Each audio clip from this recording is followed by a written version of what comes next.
shape our future. We came to feel the need.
You're watching TBPN. Today is Wednesday, May 21st, 2025. We are live from the Temple of Technology, the Fortress of Finance, the capital of capital. I still have to send the call-in post letting everyone know what we're talking about today. And that's why I'm a little bit behind on. We got a little bit of a lag, but if you want, John, we can just all get a bit of a laugh out of you.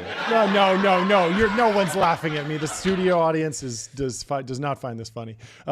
There's nothing funny about what's going on in the news. We got OpenAI. They bought Johnny Ive's secret AI company I.O. for $6.5 billion.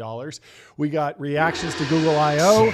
I have been calling everyone I know who works at Google to try and get me more VO3 credits because I can't get enough of it. 6 a.m. I maxed it out immediately. It's fantastic. The videos are extremely impressive. There's still crazy hallucinations. We'll dig into it, but it's a lot of fun. Highly recommend you go and fork over the $500 a month, I think it is, for at the only 50 premium per. plan. You can get it for 50% off right now. I'm now 50% off. So I think they hit me with $250, but I get 2.5 flash. I'm on Gemini Ultra, but I can't do video because I maxed it out.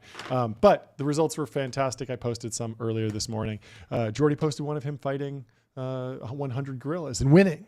And only I won. Possible with artificial intelligence. Yeah, you simply wouldn't be able to find out the answer to that. Exactly. Of if 100 gorillas versus one tech podcaster, you would need AI to really simulate that kind of conflict. Then we're talking about Europe trying to get into the technology game. I think of technology as like a uniquely American thing, but apparently they're trying to do it over there. I tend to think of invention as an American invention. And so I've never heard of any technology coming out of Europe, but I guess people are trying to make it happen. So, anything's possible in the future of AI abundance. It's possible.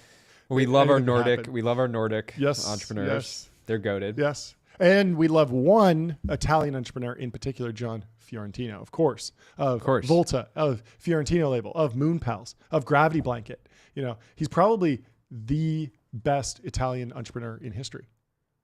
Definitely in the conversation, right? Definitely in the conversation, John. Anyway, let's kick it off with, let's also pull up the guest list, tell you who's calling in. We got Eric Prince. We got David Senra from Founders Podcast. We got Scott Wu from Cognition breaking down that question that I've been digging into. How does the AI coding market landscape evolve now? We got top-down enterprise approaches, bottom-up enterprise approaches. Windsurf's been acquired. Cursor's on a tear, raising at $9 billion. We got Codex and Jules from Google now. Everyone has an AI companion, an AI coding bot, a companion for the software. You're gonna have coding agents that code you your own AI companion. That's the future. The real test for Jules is, can Google's new AI coding agent one-shot me Google Reader? Beloved Google product that was sunset. I want one prompt, build me Google Reader. I was blown away by everything that Google announced yesterday. And I was kind of laughing a little bit because one of Google's agencies was interested in partnering with us. Oh, yeah? And the onboarding just to get in the conversation with them has been so intense that I just haven't done it for weeks at this point. Yeah. And so it'd be cool if they build an agent that could sort of build, an onboarding flow that didn't involve a bunch of Excel sheets. That'd be great. That's anyway, longer conversation. Let's go to the breaking news. OpenAI is buying Johnny Ive's secret AI company IO for $6.5 billion, although it is in stock. And they will develop a slew of devices. Ive and his return to hardware and love form will oversee OpenAI design. All the details, including interviews with Ive, Sam Altman, and others from Mark Gurman in Bloomberg. I mean, what he is assembling the Avengers all over again. It's crazy. Like the early OpenAI team was truly insane. Is wild. Yeah. And now he's putting together Fiji Simo. You got Kevin Wheel. You got Johnny Ive now. There's just more and more people coming into that building. It's 9-minute video. The video basically does goes not on, say doesn't say what a the lot. product is, right? I didn't get to a lot the of end. back and forth. I summarized it with ChatGPT. It basically said, Johnny's amazing, Sam's amazing, and they're cooking. That was like the 3 big takeaways from the video. So if you have time to watch this 3-hour podcast, but you don't have time to watch that 9-minute video, that's kind of the I really did like the cinematography for what is essentially a 9-minute podcast clip. Feels like you're a barista. But it's, and that kind of makes you think maybe they're signaling that's the last job. Maybe it makes venture capital and being a barista. It'll be very interesting to see what they actually launch. Anyway, let's dig into the Mark Gurman article. Bill Gurley immediately, within minutes of Mark Gurman posting this, cash or stock? What was the deal? I want to know.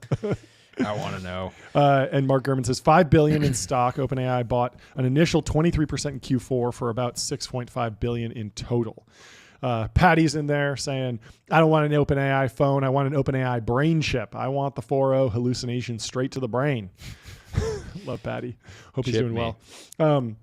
Anyway, let's dig into this article and break it all down. So from Mark Gurman in Bloomberg, OpenAI to buy AI startup from Apple veteran Johnny Ive in $6.5 billion deal. They will acquire the AI device startup co-founded by Apple Inc. veteran Johnny Ive in a nearly all-stock deal for $6.5 billion. The purchase, which is the largest in OpenAI's history, will provide the company with a dedicated unit for developing AI-powered devices, and that makes a ton of sense given that they are subject to the platforms. Google, obviously, has Android, tons and tons of AI products. As we saw yesterday, we're going to go into some of the Google I.O. reactions and what Ben Thompson's saying on Stratechery about Google I.O. And then Apple. Apple's obviously a little bit behind the ball with Apple Intelligence, but they can charge 30% on everything. Just a little bit, John. They can, gate things, and they certainly can't let OpenAI have free reign of the OS as they'd certainly like to have. And so not an unreasonable decision, although many companies have tried and failed to break into hardware. Facebook, famously, with the Facebook phone, which I believe was a project that was run by Chamath Palihapitiya. The interesting thing here is that OpenAI is not acquiring Lovefrom, which is the sort of consulting agency by Johnny. Yeah. But Lovefrom will continue to work on I/O internally at OpenAI. Okay. And not internally, but I/O is now part of OpenAI. Yeah. So the big question for me is $6.5 billion is a big number. Yep. They must have made some meaningful amount of progress. Otherwise, they could just say to Lovefrom, can we just pay you, $500 million a year to develop a device ourselves? Yeah. And so in the video, the thing that was notable to me is that Sam has an early version of whatever their initial device is that he says he's blown away by. Yep. And they've gone out and said they're making a family of products as well. Yeah, makes sense. At the same time, if you flip it around, what does it take to get Johnny Ive to join your startup? Is it close to 2% equity? Probably. If so, couple points at least. A couple points, right? That's not unreasonable. And so you run that math, and all of a sudden it's like, well, we're paying for this mostly in stock. It's an all stock deal. $6.5 billion. Latest valuation is what, 350, 300, 330, 330. And so it's basically 2% of the company of OpenAI is going to Johnny and his team. He's going to slice that up.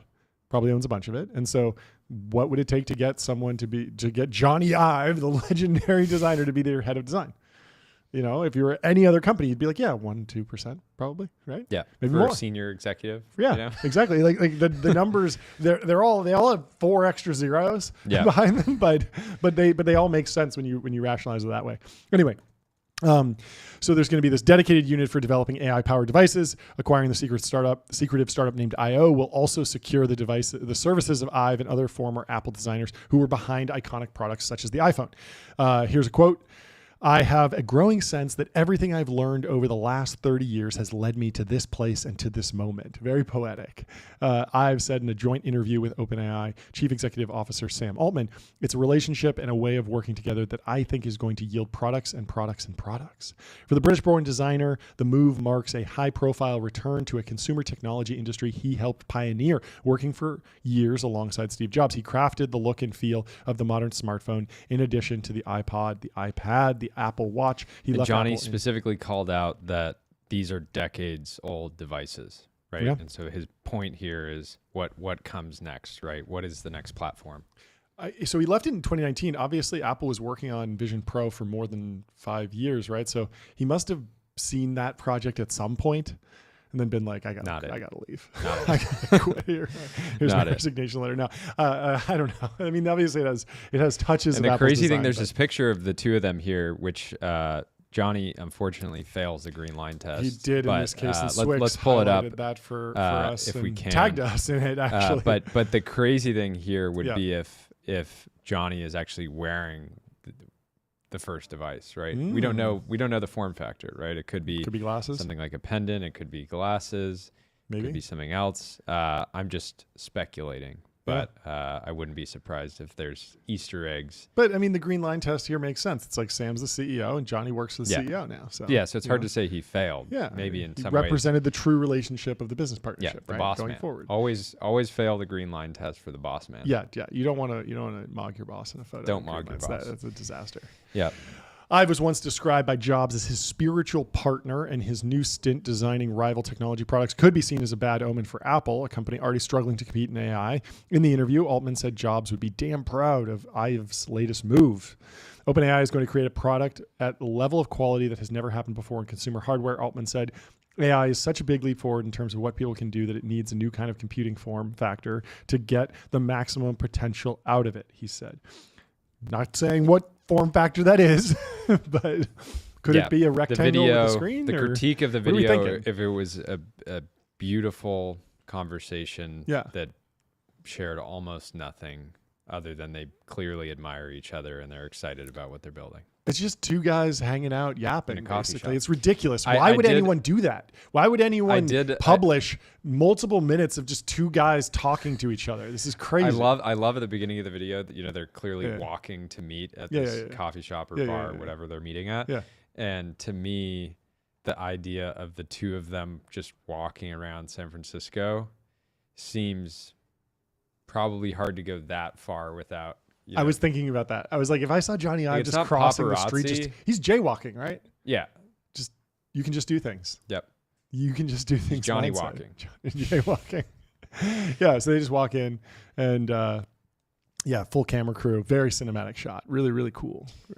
John, really I called it, by the way. Ben just broke the news to us in the chat that there was an earthquake in LA. I was sitting here at the table a minute before we went live, and I'm like, built different. I was like, there's an earthquake happening right now. John's like, no, I'm just banging the table. Oh, there's an earthquake. I'm scared. I'm terrified. Your water, I can't live stream for 3 days. Your water is shaking. I was this is showbiz, John. The show is going to go on. We were not going to stop the show. But I wasn't imagining things. Anyways, the other thing here, OpenAI had acquired a 23% stake in IO last year. Yeah. So already pretty major shareholder. And separately, OpenAI startup fund also invested in Ive's company. At that time, billionaire philanthropist Lauren Powell Jobs. There had been rumors. Do you remember like rumors? I feel like it was about a year ago that Sam and Johnny were like in the Middle East pitching this working on device product. So there had been a bunch of rumors, but never a ton of clarity. I mean, Sam just understands the full implication of the AI stack and is interested in having a play in all of them. Like Helion, he's thinking about fusion and energy at the super, super long tail. He was talking about chip fabrication yesterday. He's obviously doing data center build outs now, as well as the product level and the foundation level. It's like, if the where does the value accrue? The model layer or the application layer? It's like it doesn't matter if the value accrues to the foundation model layer, the application layer, the energy layer, the data center layer, the chip fabrication layer, the device layer, or the energy level. Like he wins because he's got bets in all of them. Full stack. He's verticalizing. Yeah, he's verticalized.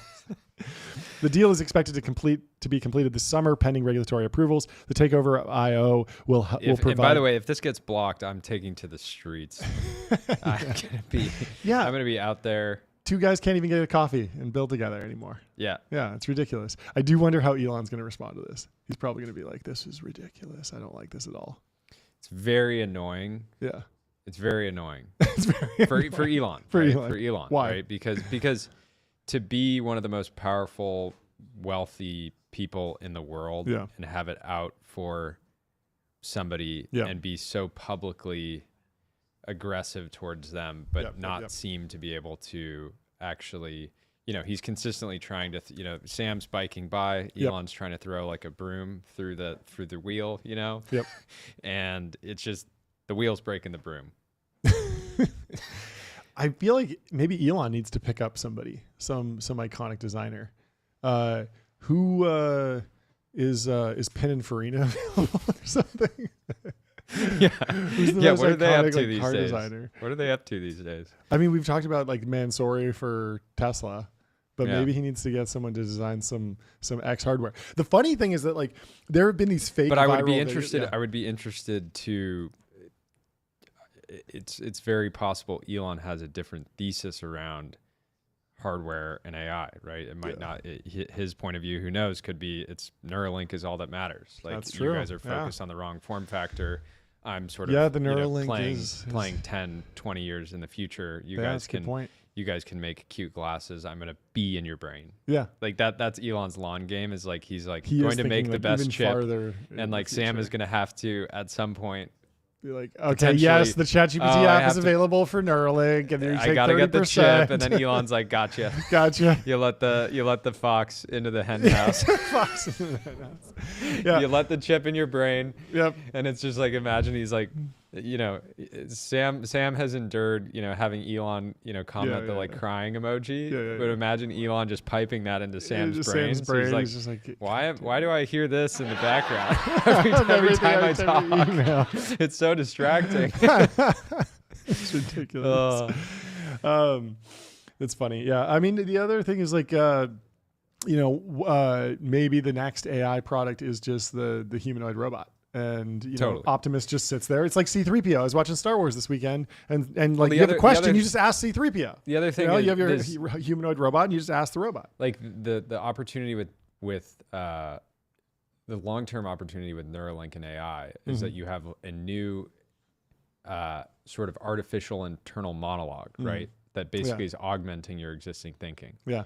And so you have to imagine that Johnny and Sam have thought about that potential scenario. Yeah. And so it's possible you could imagine Apple's working with that company around sort of brain computer interfaces. They could just buy that company for $1 billion too. True. Right? Yeah. There are a few players. Interesting. The deal is expected to complete this summer. The takeover of IO. A ramp card embedded into my finger so I can just swipe. You can actually do that. You can get an NFC chip in your under your skin, embedded in like a little capsule. Our people will. It's pretty talk wild. To Ramps people and biohacking. We'll make it happen. Yeah, no, you can do it. You can do RFID. I know someone who did it and has could like open a door with it basically. Yeah, super helpful. Yeah, super helpful. Yeah, way easier than a key fob. Totally worth it. Gotta have it. And the really crazy thing is that the capsule is like metal, and so your body like rejects that. So they have to coat it in silicon. But if the what silicon about just replacing a fingernail breaks, with? Yeah, I think there's probably other ways. I'm not into the body modification stuff. It's not for me. What about internal monologue? You got one? I've spent after the height mocking incident. Went way down the rabbit hole around height surgery. Try to go from 6'1" to 7'1". So I could wow, that would be impressive. Height mog you. Yeah. But it would mean missing the show. Yeah, and I'm not going to do that. You have an internal monologue? Yes. Can you imagine not having one? Like I cannot imagine not having an internal monologue to the degree that I think the whole story about no monologue people are like, I think it's fake. TBPN audience all has an internal monologue. Is it just like an IQ test basically? Or do you think the no monologue thing is real? I think it's just entirely fake and just made up. I'm very skeptical of it. We should have, if you don't have an internal monologue, come on the show. We'll break it down.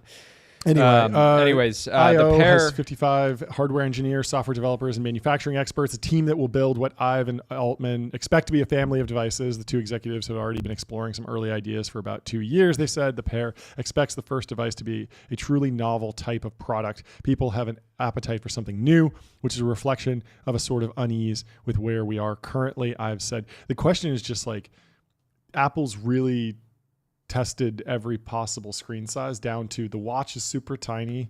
Then there's the phone, the iPad, the iPad. You mean TV, the YouTube machine? The YouTube machine.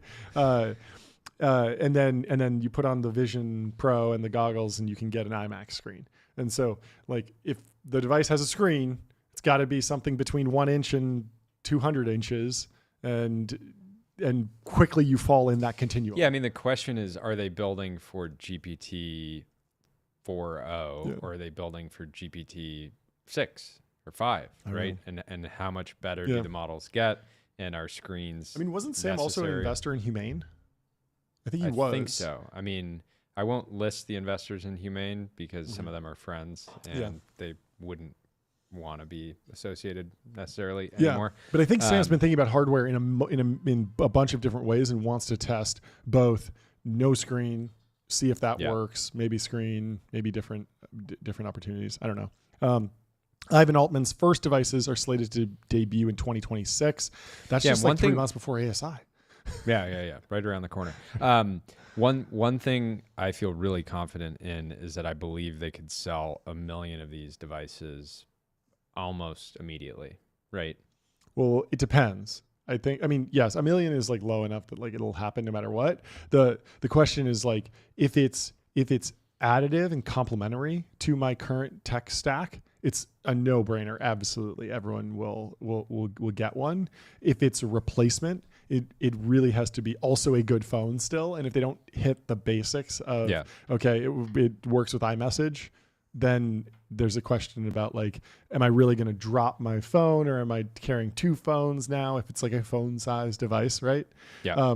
Whereas it was very easy to add a chromatic to my tech stack.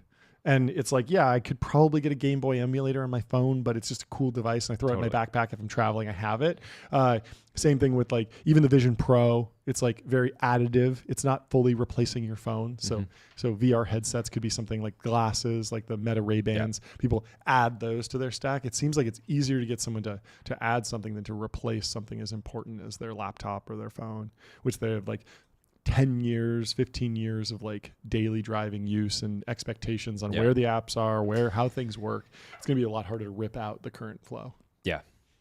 I don't know. When he left Apple 6 years ago, Ive started the firm Love From, a collective of designers and engineers. Their staff includes veterans of Apple's hardware and software departments, as well as friends of Ive and other collaborators. He then co-founded IO last year with Apple alumni Scott Cannon, Evans Hankey, and Tan Tang. Hankey was Ive's successor at Apple and remained at the company until 2023, while Tan led iPhone and Apple Watch product design until 2024.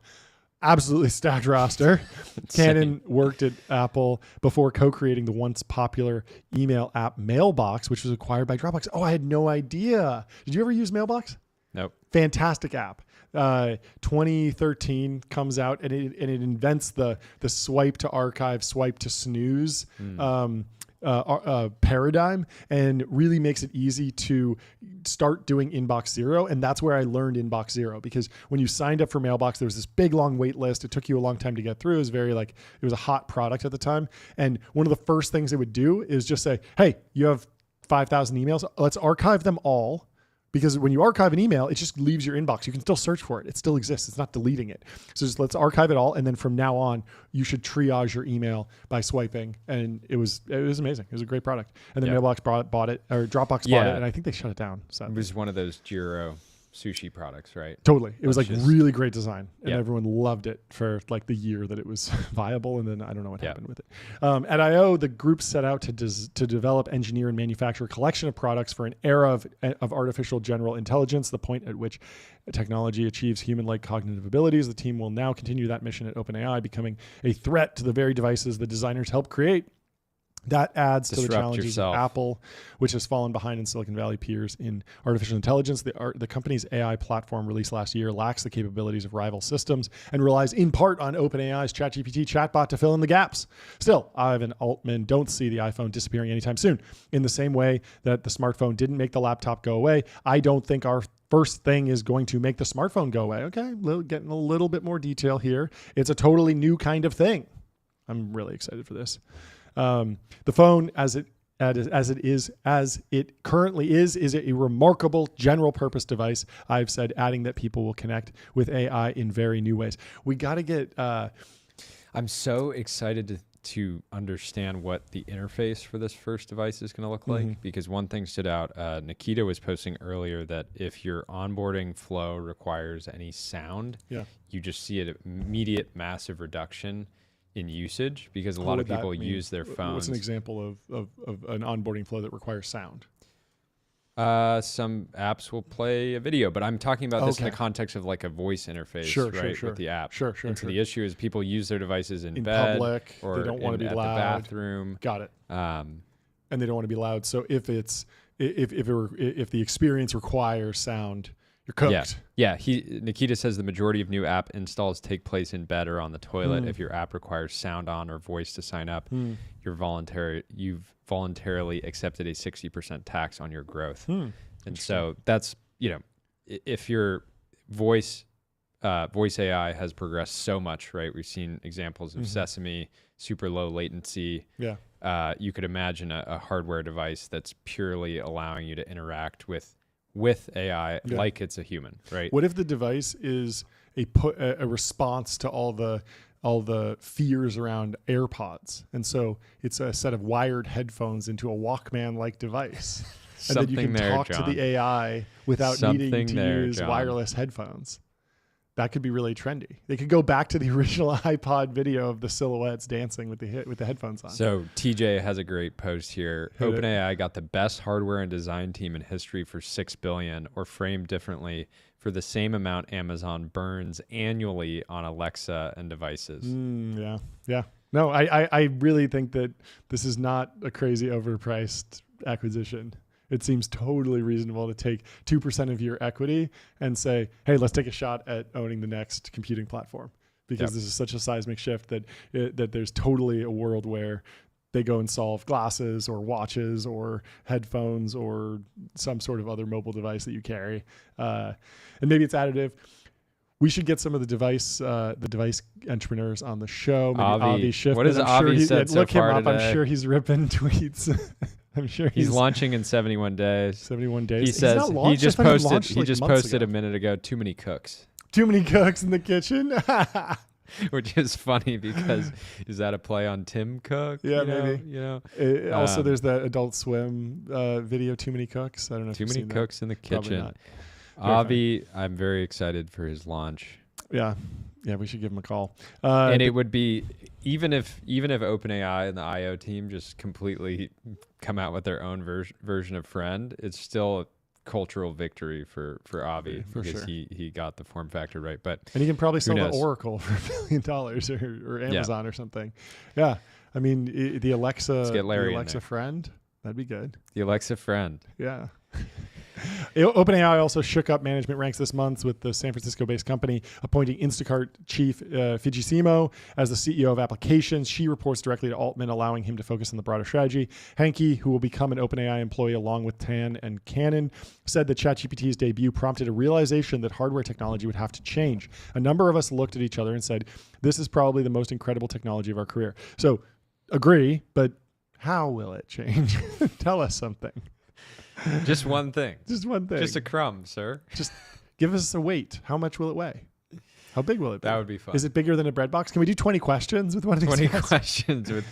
That's what we'll do with Sam. 20 Is it made questions. out of metal or plastic, or is it organic? Can I eat it? Is it a robot? Does it? This is interesting. So does it have a hinge? So Sam says we are obviously still in the terminal phase of AI interactions. We have not yet figured out what the equivalent of the graphical user interface is going to be, but we will. Is that saying that there's a? Like, What's interesting is like the graphical user potentially like interface a CRUD didn't. App, right? The graphical user interface didn't change with mobile. The thing that the iPhone did well was multi-touch. And so being able to like pinch to zoom and all of that was like very incremental. I mean, obviously the breakaway app was when you could just drink the beer. The beer app was really the win. I mean, that the iPhone wouldn't. I mean, we've already had that with probably, AI. That's the Harry Potter Balenciaga. Yeah. That is the iPhone beer app of AI. That's a good take. I think. That's a good take. Love From has a number of former Apple designers who helped create the look of the Mac and iPhone operating systems that haven't changed in a decade since they did their work. Somebody go check on John Giandrea. Oh, yeah. We never finished that article. I really want to finish it. They could help redesign OpenAI's app for new generations of consumers. Love From will continue its existing relationships like Ferrari and Airbnb, but it won't take on new clients. Their new hardware team within OpenAI will be overseen by Peter Weilander, who will report to Altman as product vice president. They should just buy Ferrari. And Airbnb. Can you imagine if OpenAI owned Airbnb Ferrari and they're just like, Airbnb this is the new device. If you want to interact with ChatGPT, we recommend getting an 296 an SF90. GTB. An SF90 comes with level. ChatGPT integrated. Yeah. I mean, you're already paying $2,000 a month for ChatGPT Pro Plus. Why not put it up to $4,000 and get a lease for a SF90? Yeah, Ferrari will finance it for you. Exactly. Too. Yeah, totally doable. For the price of a ChatGPT subscription, you could easily be driving a hypercar. Totally. Yeah, everybody talks about the $20,000 a month, ChatGPT subscription. That should come with a Ferrari. Infamous. Yeah, it should come with an SP3, right? Absolutely. It should just be. It's not humanoids, folks. It's AI will be embodied by the legacy of Enzo Ferrari. Think about how low churn would be if you were like, in order to use AI really effectively, I got to be revving that V12. I got to be ripping it up on the open roads. The device needs to be vibrating from the naturally aspirated V12. Cutting canyons. Well, I mean, there was didn't Elon say something yesterday that it wasn't off the table that Tesla and XAI and X could merge? Yeah. Luke Metro was predicting that a year ago. I'd finally buy a Tesla. Yeah. Just so I could be terminally online behind the wheel. Yeah, I like those. Roll in Ferrari for sure. You heard it here first. Breaking news. I've said ChatGPT was initially put on his radar by one of his twin sons, Charlie. Twin dad. Let's hear it for twin dads. Love that. And he immediately knew he had to meet Altman after using it. The new team at OpenAI will work at IO's existing workspace in Jackson Square, a neighborhood in San Francisco, and OpenAI's current offices, so they're not far apart. I have felt that my most important and useful work is ahead, I've said, adding that he has been training for this moment. He compares the experience to Apple in the late 90s and early 2000s, before the iPod and iPhone. I'm just really, really grateful we all found each other. Ivan Altman wouldn't elaborate on what hardware products they are working on, but they will be entering a market in its infancy. Meta Platforms, the owner of Facebook and Instagram, is perhaps the most notable maker of AI devices. It sells the popular Ray-Ban smart glasses, which Google's now competing with. They launched two different devices, Nreal, these VR glasses that it's not full virtual reality. It just projects a really big screen in front of you. I've been wanting to pick one of these up because my main use case for the Apple Vision Pro is just watch a movie on a plane. And these are like cheaper, lighter, easier to use. And they just put the big screen in front of you. Very cool. I want to get some of those, and we should probably try and get the CEO on the show. And then they also launched like smart sunglasses that don't have a display, but you can talk to Gemini, which also very cool. I've took shots at Humane and Rabbit saying those were very poor products. And says there this is a quote. Brutal. There has been an absence of new ways of thinking expressed in products. Is that the problem though? Like, those were definitely new ways of thinking expressed in products. They just weren't good new ways of thinking. They were definitely new though. Not every new way is going to be a good way. Yeah, I also think that I still feel like the Humane AI pen built for children could have been a hit product. The Rabbit R one specifically too. Like it would be so easy to sell that to your 4-year-old, your 5-year-old is going to start demanding an iPad. Instead, get them this, and it's nerfed iPad. And it's just educational. It's a machine for your child's curiosity. Yes, they can ask it any question. They can ask it any questions. They can say, tell me a story but they can't about... play Skinner box games. Yeah. And they can't play Candy Crush on it or whatever. Yeah. There's definitely someone. They'll figure out a way to put Candy Crush on there. They will. Some of these whale kids spending $20,000 a day on Candy Crush. But it's it's a Venn diagram. Johnny's like, this was not my intention. Yeah, he just creates the most addicting device possible. They're calling it the new cigarettes, folks. Ivan Altman wouldn't elaborate on what they're working on. Tan, who is central to developing every version of the iPhone within Apple's hardware engineering department, said the new team isn't tied to a legacy and will have an opportunity to rethink the space. It'll be worth the wait, Altman said. It's crazy. It's a crazy ambitious thing to make. Not much detail here, but thanks for the post. I am excited. I hope it's huge. I hope it's a hit. Really, really big. I want it to be as big as a newspaper. I think part of really loving big tech is wanting more companies to become big tech. Yeah. Or high technology. Yeah. And OpenAI has clear potential to get into that group. And maybe they should launch a newspaper. This is kind of hardware. Just print out deep research reports. Yeah. People just mail it to me. Drop it off on people discount paper as a potential hardware form factor. Yeah. It is. Anyway, Google I/O reactions. Let's move on. Everyone on the Google team made the exact same hand gesture. Apparently, they were all trained. Tulsi in there. Tulsi's in there. She was on the show yesterday. I guess Logan didn't make that. No. Maybe he had some wild hand gestures. Shweta says "Goo Gang" sign. Goo Gang sign. Are you familiar with the Merkel route? This one. Angela Merkel would always hold her hands like this. It was pretty sick. Similar to Andrew Tate. Is that where Tate got it from? Wait, Tate does it? Oh, I didn't know that. That's hilarious. I think his infamous. Oh, he does like this. He tenses his fingers. Yeah. Tenting your fingers is very like pensive and thinking. Yeah. I'm thinking. Oh yes, I'm tenting my fingers. It's not very golden retriever coded. You never see a golden retriever do that. No, definitely not. There were some other news. Founders waking up to realize that their startup is now a bullet point in Google's keynote. Yeah, so a couple things here. They launched a product to generate product designs. Yep. It was interesting. They launched a Doji competitor, which is like a try-on product. Yep. They obviously launched Jules, Coding Agent. They launched the eyewear.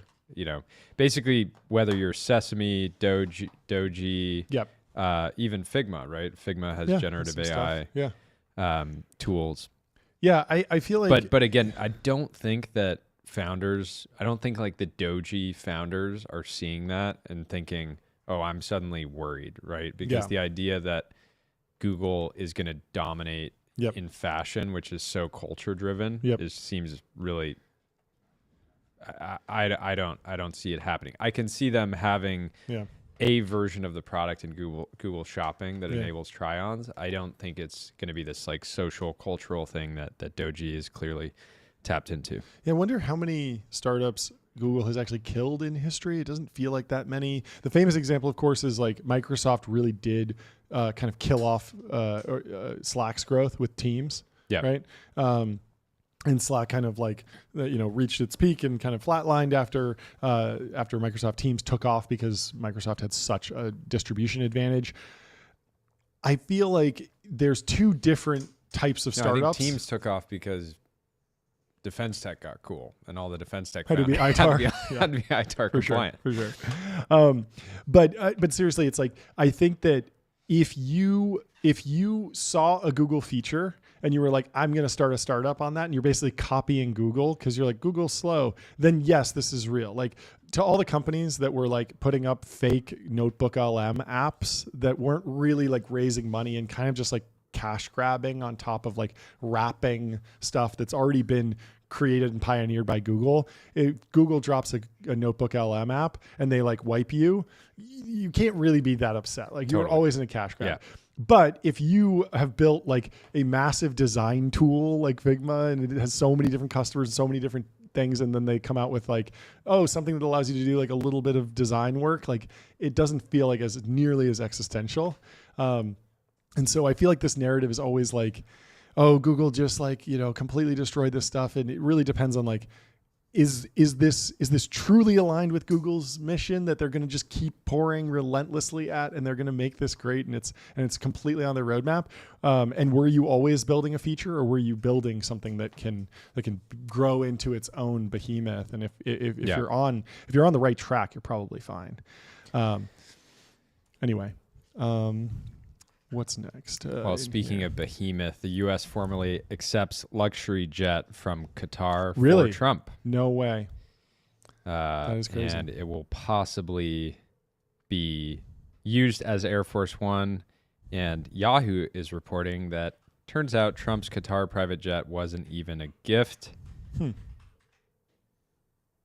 wasn't? Despite the insistence that the plane was a gift. What was it then? If it's not a gift, payment for a senior White House official told CNN that Trump tasked Steve Witkoff, the president's special envoy to the Middle East, with tracking down a replacement for Air Force One after Trump learned that Boeing would not have new jets ready for another 2 years. Witkoff ended up leading initial conversations with the Qatari government. And they have them in stock, right? Yeah, Boeing provided the Pentagon with a list of other clients who might be able to help with America's search for a new plane. One of those sources says that Qatar was included on that list of clients. And remember, we saw that chart, right? Yeah.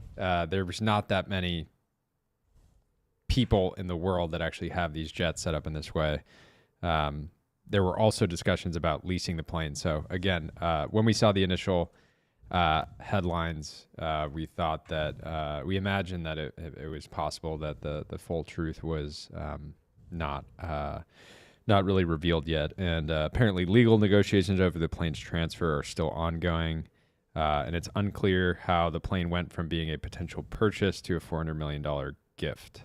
So anyway, where should we go next? Probably Ramp. Time is money. Save both. Easy to use corporate cards, bill payments, accounting, and a whole Beautiful lot more, work, all John. in one place. We already talked about Figma, but let's tell you about Figma as well.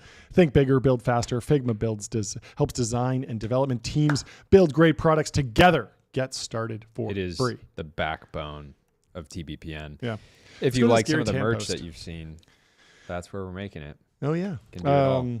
Let's go to this Gary Tan post. This is good, actually, talking about the cycle never ends. Every month, a new world's most powerful model takes the crown. We applaud, compare, and then wait for the next.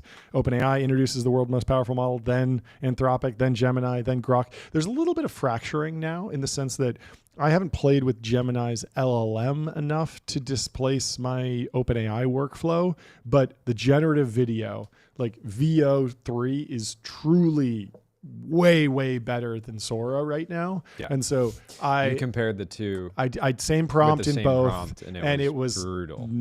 There was not even a question which one you would go with. Yeah, the Sora output made me kind of. It was a lot really of hard to- hallucinations. it was and really it hard to didn't look tell at. a story. It It didn't was have the concerning to movement. look It was at. definitely like a lot of gyrations and just hallucinations. Now, that's not to say that the Looked like it was out of a horror movie, John. The VO3 had a lot of crazy hallucinations, but they were not as disturbing or more like psychedelic. Like we generated this one video of an Audi R8 with a TBPN livery pulling out of our new studio, and it peels out. It's very cool, but then all of a sudden it's driving backwards, which was very odd and jarring. I did another one with a Rolls-Royce Phantom pulling into the studio with a TBPN GT3 Cup car livery. Foresight. And that foreshadowing. And that one, when it pulled in, did you notice this? It had a wing on the back and it pulls in, and then all of a sudden the car morphs and you're looking at the front of the car again. And so it kind of hallucinated and transformed. It did that a couple times where us blasting through the Hollywood sign, there's a Hollywood sign in the background. We bust through one Hollywood sign, then there's a third Hollywood sign. It is still hallucinating. It doesn't seem grounded in reality in any way, but just visually, the fidelity of the visuals is incredible, and the ability to include 3 or 4 different concepts, and then it weaves all of that into an 8-second clip. It's very, very cool, and the sound is obviously amazing. And so I have been begging Google representatives for more VO3 credits because it's a lot of fun. But yeah, we love an AI race. Well, fight. We have some kind of meta news. Somebody is doing live translation of TBPN in Dutch right now. Really? Do you want to try playing it, Ben? Oh, Pomp. we'll see if this works. And we have Anthony Pompliano joining at 12:30 now. So in the meantime, while we're pulling that up, let's tell you about Vanta. Automate compliance, manage risk, improve trust continuously. Vanta's trust management platform takes the manual work out of your security and compliance process and replaces it with continuous automation, whether you're pursuing your first framework or managing a complex program. I need Pomp's email for this invite. Let's also tell you about Linear. Linear is a purpose-built tool for planning and building products. Meet the system for modern software development, streamline issues, projects, and product roadmaps. Linear launched their agents product into GA today, which is very cool. And I want to ask Scott about it because they have been working on some serious integrations there, which would be cool. Live vertalen van TBPN naar het Nederlands. Wow, they're translating us. Proberen, Ben. That's pretty We zullen amazing. zien of dit werkt. It's going to get really, here. it's going to get really freaky once they get to this point in the stream and then they're translating us. It becomes very meta. Oh wow, they're actually talking about Vanta now. This is incredible. Vanta's platform voor vertrouwensbeheer. Wow, this is really impressive. Okay, anyway, let's move on. Enjoy that if you're looking for TBPN in Dutch. Chubby shares, this is freaking insane. The holy grail of personalized AI for daily usage. If this demo turns out to deliver what it promises, we'll be much further ahead in 2025 than I would have thought. So this is a video of a guy who uses a Android phone to troubleshoot a bike that he's trying to fix. And he asks the AI to pull up the actual manual manual for the bike, and it's scrolling the PDF, and then it says, hey, go find a YouTube video, and it opens the YouTube app. So it's very much working at the OS level to use all of the features that are available on any Android phone. And that seems like what we want from Apple Intelligence that we're not getting yet. You can't tell Siri to go open the Notes app and search there or take a new note. Everything has to be puppeteered at like the API level through these specific integrations instead of just using the whole phone. And so it's a very cool demo. There were a bunch more pieces of news. Sam from Futurenomics says Waymo does more rides than Lyft in San Francisco. There are only 300 Waymos. Lyft has 45,000 drivers. Every Waymo is doing more rides than 150 human drivers. Now, there's a community note on this. I don't know how true it is, but there were some staggering Waymo numbers. I think they crossed 10 million rides or something. There's this comment right underneath it that I think is probably why it's getting noted, which is that this guy Williams says that number feels implausibly high, though I wonder if that Lyft number includes surrounding area drivers who occasionally do ride. There's no way Lyft has 45,000 drivers in San Francisco. The streets would be packed. It's what, a city of like 7 million people or something like that. Like a lot of pink mustaches. And reminder, like Uber's 100 times bigger than Lyft, and so you have 4 million Uber drivers for 7 million people or something like that. Yeah, it makes no sense. Anyway, Olivia Moore over at Andreessen Horowitz says, although she interesting, Lyft is flat on the last year, on the last 12 months. Huh. So it's up 1 cent over the past year. So anyway, we need a polymarket on the current best AI model. I want to see where that's trending. Because Google obviously released a bunch of models, and Google was in the leading contender for top model, and I want to see where the polymarket is shaking out. End of May, Google is sitting at 91%. 91%. And for Google, 40% for December 31st, end of the year. Yeah. So Olivia Moore here says, Google had a bunch of great AI launches today, but they're so hard for consumers to access. I completely agree with this. I get stuck all the time in the wrong flow, in the wrong app. Even accessing VO3, I wound up in Flow, which is their TV product or something, and it was just showing me AI stuff.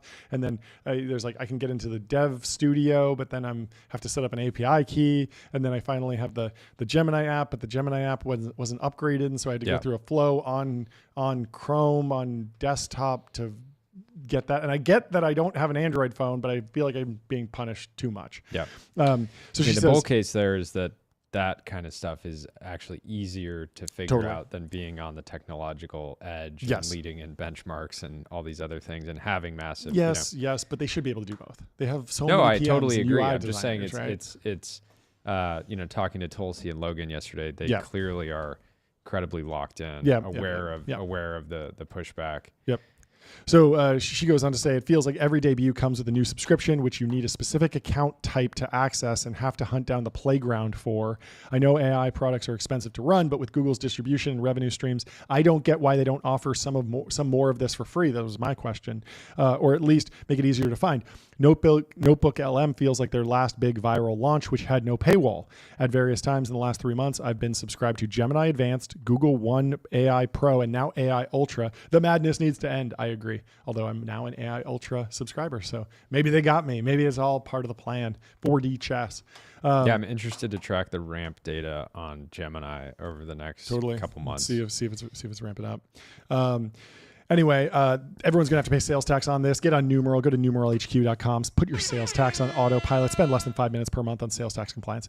Wes Roth says Google I/O 2025 was an absolute AI overload, and everyone is still picking up their jaws off the floor. Here's the TLDR.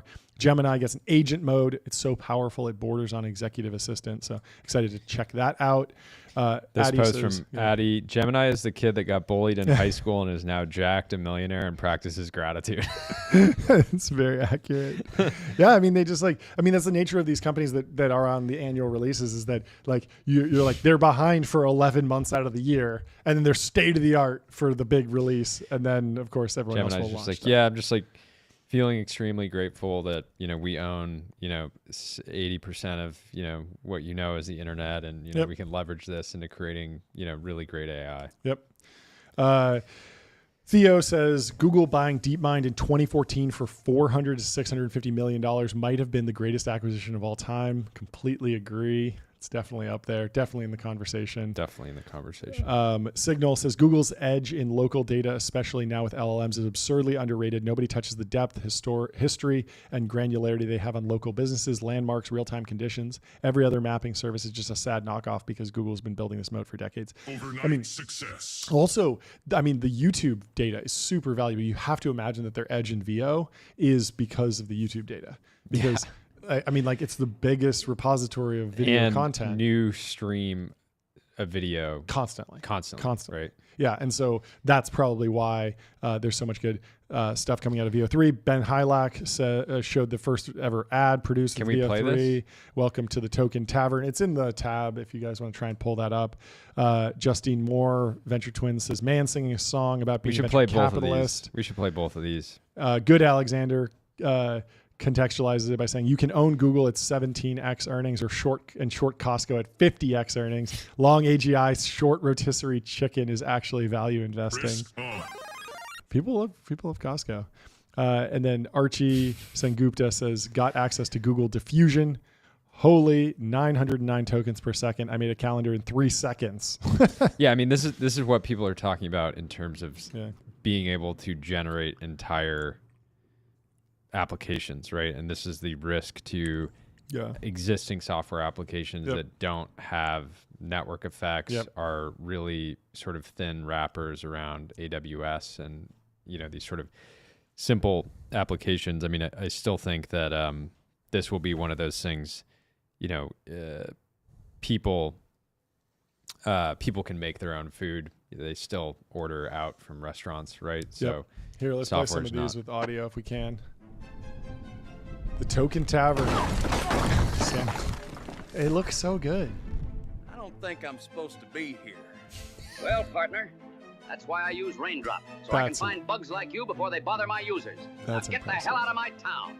Wow.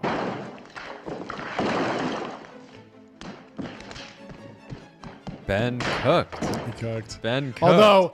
Although I know that those graphics came from After Effects. That overlay, for sure, After Effects, not generated in VO3. He said ad produced with VO3. Yeah. It uses VO3. This is the most impressive shot in the whole thing, though. Look at this. Perfect lip sync. Like the teeth look great, the voice, the texture. But get an alert when your AI product fails. That's motion graphics, baby. Truth Zone. Ben cooked. Congrats though. to Ben. That's a very cool ad. Very cool. What about the other one? This one, I basically watched this and I said, I had to watch this. I'm going to make John watch this. It is pretty rough on the ears. Yeah. Okay. Let's lock in. Check it out.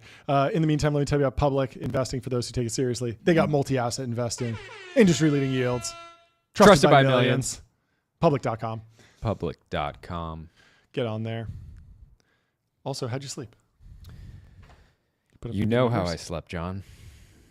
I had to come back. You've had a couple good nights. I had to show you who's boss. I think I did poorly. 90. Not bad. 97. Oh, I got you. I'm back in the game. I'm back in the game. Autopilot made 22 different. Get a Pod 5 Ultra. Autopillet made 22 adjustments to the temperature of the bed to get my REM sleep up 8%. Just last night? Just last night. 22. Insane. That's actually a lot. Okay, anyway, let's play this next video. Thank you to 8 Sleep. I'm a venture capitalist, yeah. I'm a capital dude. All right, turn it off. Turn it off. Turn it off. So bad. So bad. That's wrong. That's just wrong. Let's just end the stream. Yeah, just turn it off. Let's just turn That's it off. enough. That's enough for today. Honestly, let's take the rest of the week off too. Let's just hang it up. Let's That's hang so it up. bad. Yeah, I was looking at that Just- viral VO video of, and the prompt was just like stand-up comic telling a joke, and everyone was like, "Hey, this is actually funny." It's like I went to the zoo. They only had a dog. It was a Shih Tzu. Funny, but like that joke is not created from AI. It's literally on Reddit. It's literally at the top of like Reddit/r/jokes. It's like we're still training on the same data. Okay, like, somebody take that video like, of somebody take that video of the VC singing that song, post it on Blue Sky, and just say like, "Hey, I know you guys haven't been on X in a while, but like here's what's going on." And given that they're generally decelerationist, I think they might actually hate it. Yeah, they're not going to be happy with that. Bad. They hate to see a young venture capitalist singing. Very bad. Just go to adquick.com, buy a billboard. Out-of-home advertising made easy and measurable. Say goodbye to the headaches of out-of-home advertising. Only AdQuick combines technology, out-of-home expertise, and data to enable efficient, seamless ad buying across the globe. Thank you. Ugh, that was rough. Yeah. Anyway, we have 3 minutes. Let's just do a little quick timeline. We'll get to the Ben Thompson later. But I wanted to cover this article in the Wall Street Journal. Europe's firms fall far behind in the race to create big tech. Lack of innovation holds economies back, weighing on the continent's future. Berlin, the world's technology revolution, is leaving Europe behind. Europe lacks any homegrown alternatives to the likes of Google, Amazon, or Meta. Apple's market value is bigger than the entire German stock market. The continent's inability to create more big technology firms is seen as one of its biggest challenges and is a major reason why the economies are stagnating. And so if you look at their chart and they're looking at number of unicorns by region, in the United States, there are 90 unicorns with a combined value of 2.35 trillion. SpaceX and OpenAI, of course, the biggest. In the EU, there's 107 unicorns, so actually more companies, but their combined value is 330 billion, basically an order of magnitude less value. And they include Stripe in Europe, which is not fair in my opinion, because Stripe is a YC company that's very San Francisco coded. They have their conference. They do. In San Francisco. In San Francisco. But I've been thinking more about European venture capital because a lot of people have been hating on it, thinking that it's impossible to make money there. This is kind of consensus. All the smartest venture capitalists think that it's just impossible. But there is something amazing about that type of radical risk taking in such a challenging environment. Totally. Like, and if you just think about like the act of launching a VC fund in Europe, it goes back to the early spirit of Silicon Valley. Totally. It's totally like a huge this idea of giving money to a company, giving millions of dollars to a company that has no cash flows. Yeah. That's maybe entering a market that doesn't even exist yet. Yeah. And it's 1 million to 1. Investing in European companies. It's 1 million to 1 that you even make $1 of revenue. Totally. Potentially 1 billion to 1. You know, people talk about like one miracle companies, 2 miracle companies. Yeah. In Europe, you need to be a 10 miracle company. Totally. To do anything. And so if a VC can go there and even return even just a 1x on their fund, I think that they should be at the top of the Midas list. Because it is such a remarkable achievement. It's so Who's bold. running the Midas list these days? I don't know. Post Conrad. Conrad. But it's like given the expectations, if you can even get out of there with returning 50% of your fund, you should be remembered as one of the greatest venture capitalists to ever do it. I think it would be a remarkable accomplishment. You need a reality distortion field. Yeah. To just go and deploy in Europe. It's remarkable. Some level of hubris. Yeah. Massive. Anyways, we have Eric Prince in the studio. Let's Why don't we bring him in? Eric. How you doing? There he is. What's happening? Welcome to the stream. Gentlemen, how are you? We're great. How are you? Great to have you. Thank you. Why don't I don't know if you need any introduction, but why don't you give an introduction for those that may be unfamiliar?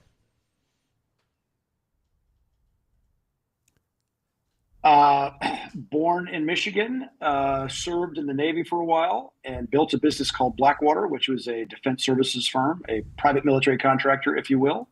I sold that in 2010 and have done some things in resource investing, upstream in mining and exploration. And I still I help governments from time to time with large intractable problems. And started a company just over 3 years ago called Unplugged, which is a standalone independent phone outside of the Google and Apple universe. It's really kind of an answer to surveillance capitalism. Mm-hmm. What was the first dollar of revenue for Blackwater? Like, how do you get that business off the ground? So SEAL teams, special operations units, because of the gun culture in America, have gone to private facilities really since the 70s. Mm-hmm. Some champion shooter that's running a shooting school somewhere. And no one had done that on an industrial scale. And so I knew coming out of the SEAL teams, I knew what the teams needed. And I built the largest facility of its kind in the world within an hour drive of Norfolk Naval Base and all the SEAL teams and military concentration that's there. And actually, our first customer was from the West Coast, a West Coast SEAL team. But we built ourselves into becoming a indispensable part of the train up of military units. And then when Columbine High School happened, that terrible high school shooting, you had dozens of police departments that responded and didn't do very well because it took them hours to clear the building and people bled out that should have been cared for. And so we ended up building a big mock-up called Are You Ready High School, where we could train thousands of SWAT officers how to respond to those kind of disasters in process with all the sounds and lights and role players and screaming. And that was very effective. And then with the USS Cole, Navy ship was blown up in Yemen by a suicide boat. The Navy realized that, well, the sailors that were guarding that ship were holding largely unloaded weapons that they never fired before because the Navy thought it was too dangerous to train with live guns. And so we ended up training 100,000 sailors. That was really our first big defense contract. Interesting. And then when 9/11 happens, obviously the demand signal for security and training and aviation and operating in difficult places was our specialty.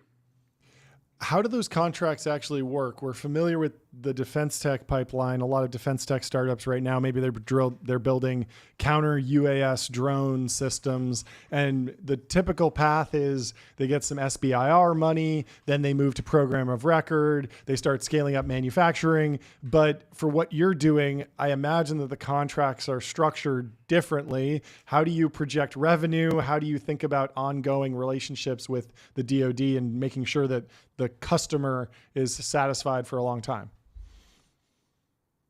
It's a much shorter flash to bang in terms of demand signal. A customer would come and say, I need this kind of airlift in this part of the world, move this many tons, need to be able to fly on night vision goggles and operate under this level of FAA or not scrutiny. And we would bid it. About 98% of our revenue was competitively bid. And at the same time I was building Blackwater, I took over my dad's original business, which made die-cast machines, a big, heavy machine tool business. And I took that through a lean transformation process, really based on the Toyota production system. And, lowering the cycle time of large quantities of steel and other work in process. And so as I'm laying out Blackwater, I kind of thought about it like a factory. And what does a military do? It recruits, vets, equips, trains, deploys, and supports people to do a job in a difficult place. That's what we did. And because we were a training facility to start with, we could back into the recruiting and the vetting. We had our own in-house doctors and psychologists for all the psych screening tests, our own supply, obviously, an enormous and impressive armory. What do you think the PMC of the future looks like, right? You have warfare's changing. We have autonomous systems now. A lot of the new capabilities being brought online are, drone based. I imagine your sort of vision of how you counter that probably ends up looking like a mirror to some degree, but I'm curious. I'm sure you've thought about it more than anyone else. Yeah, well, when you look back in history, the contractors on the battlefield have always been there.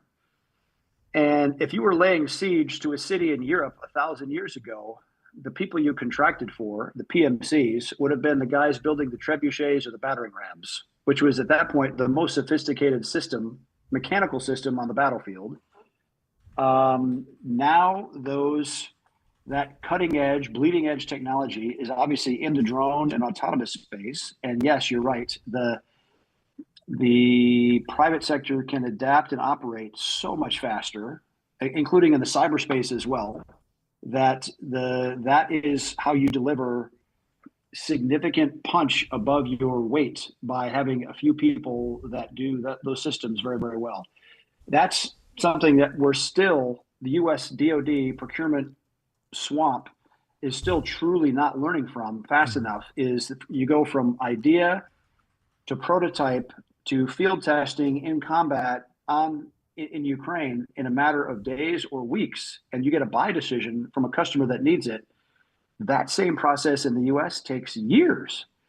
And so the obsolescence of ideas is so quick that we are missing. And so that speed of advancement is obsolescing, I would say, hundreds of billions of dollars of past procurement decisions now. And we're deluding ourselves if we think we're fat, dumb, and happy just because we've spent trillions of dollars over the last 25 years in stuff. Buying stuff does not equate to buying capacity. Yeah, that makes sense. Have you been happy to see the Army's recent modernization efforts? They actually came on our show and talked about it for 30 minutes a couple weeks ago. It seems like they are extremely motivated. And General George but I imagine, and I imagine on your side, these are maybe things that you've been pushing for coming up on a couple decades now. But what was your read on it? Yeah, I didn't see their specific comments, but I know there's certainly trying to be a refocus on merit and lethality, and not all the other distractions. I would go as extreme as it would sound. I would push the purchase decisions of a lot of the next generation equipment down to the division or even brigade commanders. Instead of, effectively what we have now is a socialist monolith buying apparatus of these PEOs through a few verticals back in Washington with enormous headquarters staffs. And I laud the guys that are trying to reform the Pentagon, but the fact is you have 800,000 Pentagon civilians. Wow. If they cut that number to 200,000, now we're getting somewhere, because you have so much dead wood that it literally blocks any kind of the speed or innovation.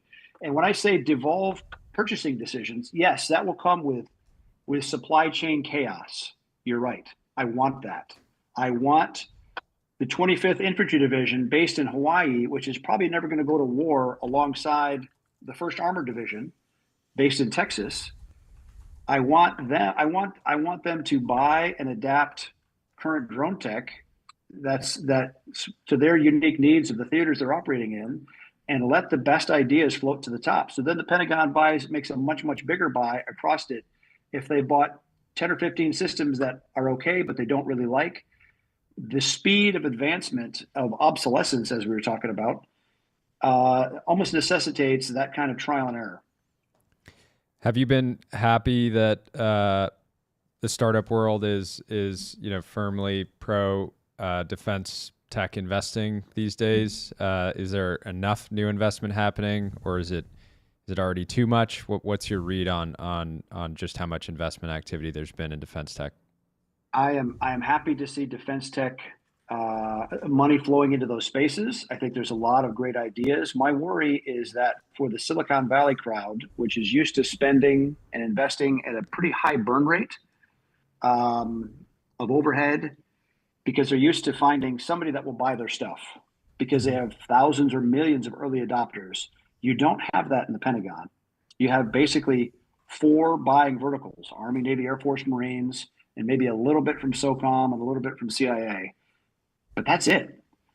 And so that, however optimistic or aggressive their acceleration of purchasing timelines, it's not near what those defense tech investors are going to be used to.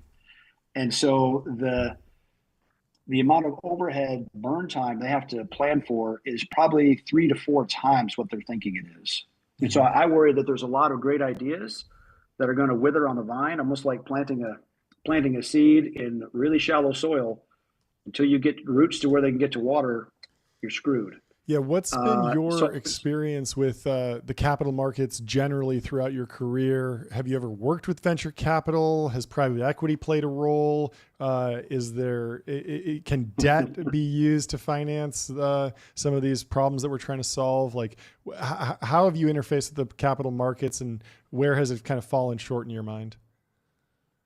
Well, I had the luxury, because of my father's success, I was able to self-finance Blackwater.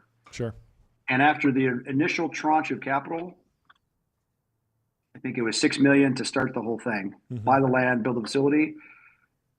We didn't have a huge CapEx load until the aircraft purchases started. But we went from 1 leased aircraft to 73 aircraft that we owned in 6 years. Wow. All self-financed, no other equity. We got a working line, a revolver, and that worked. I really don't like partners. I don't like PE. I don't like boards.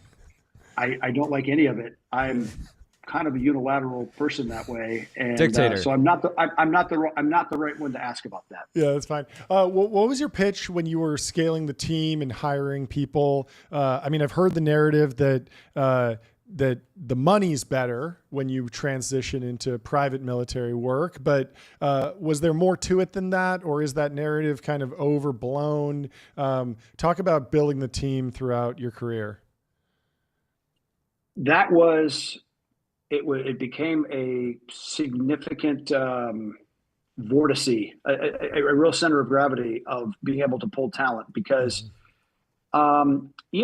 C-suite talent, I never gave away equity in the business because it was dangerous. It was volatile. And I paid extremely well. I paid very competitive bonuses and then would bonus 2, 3 to 5 times base at the end of the year.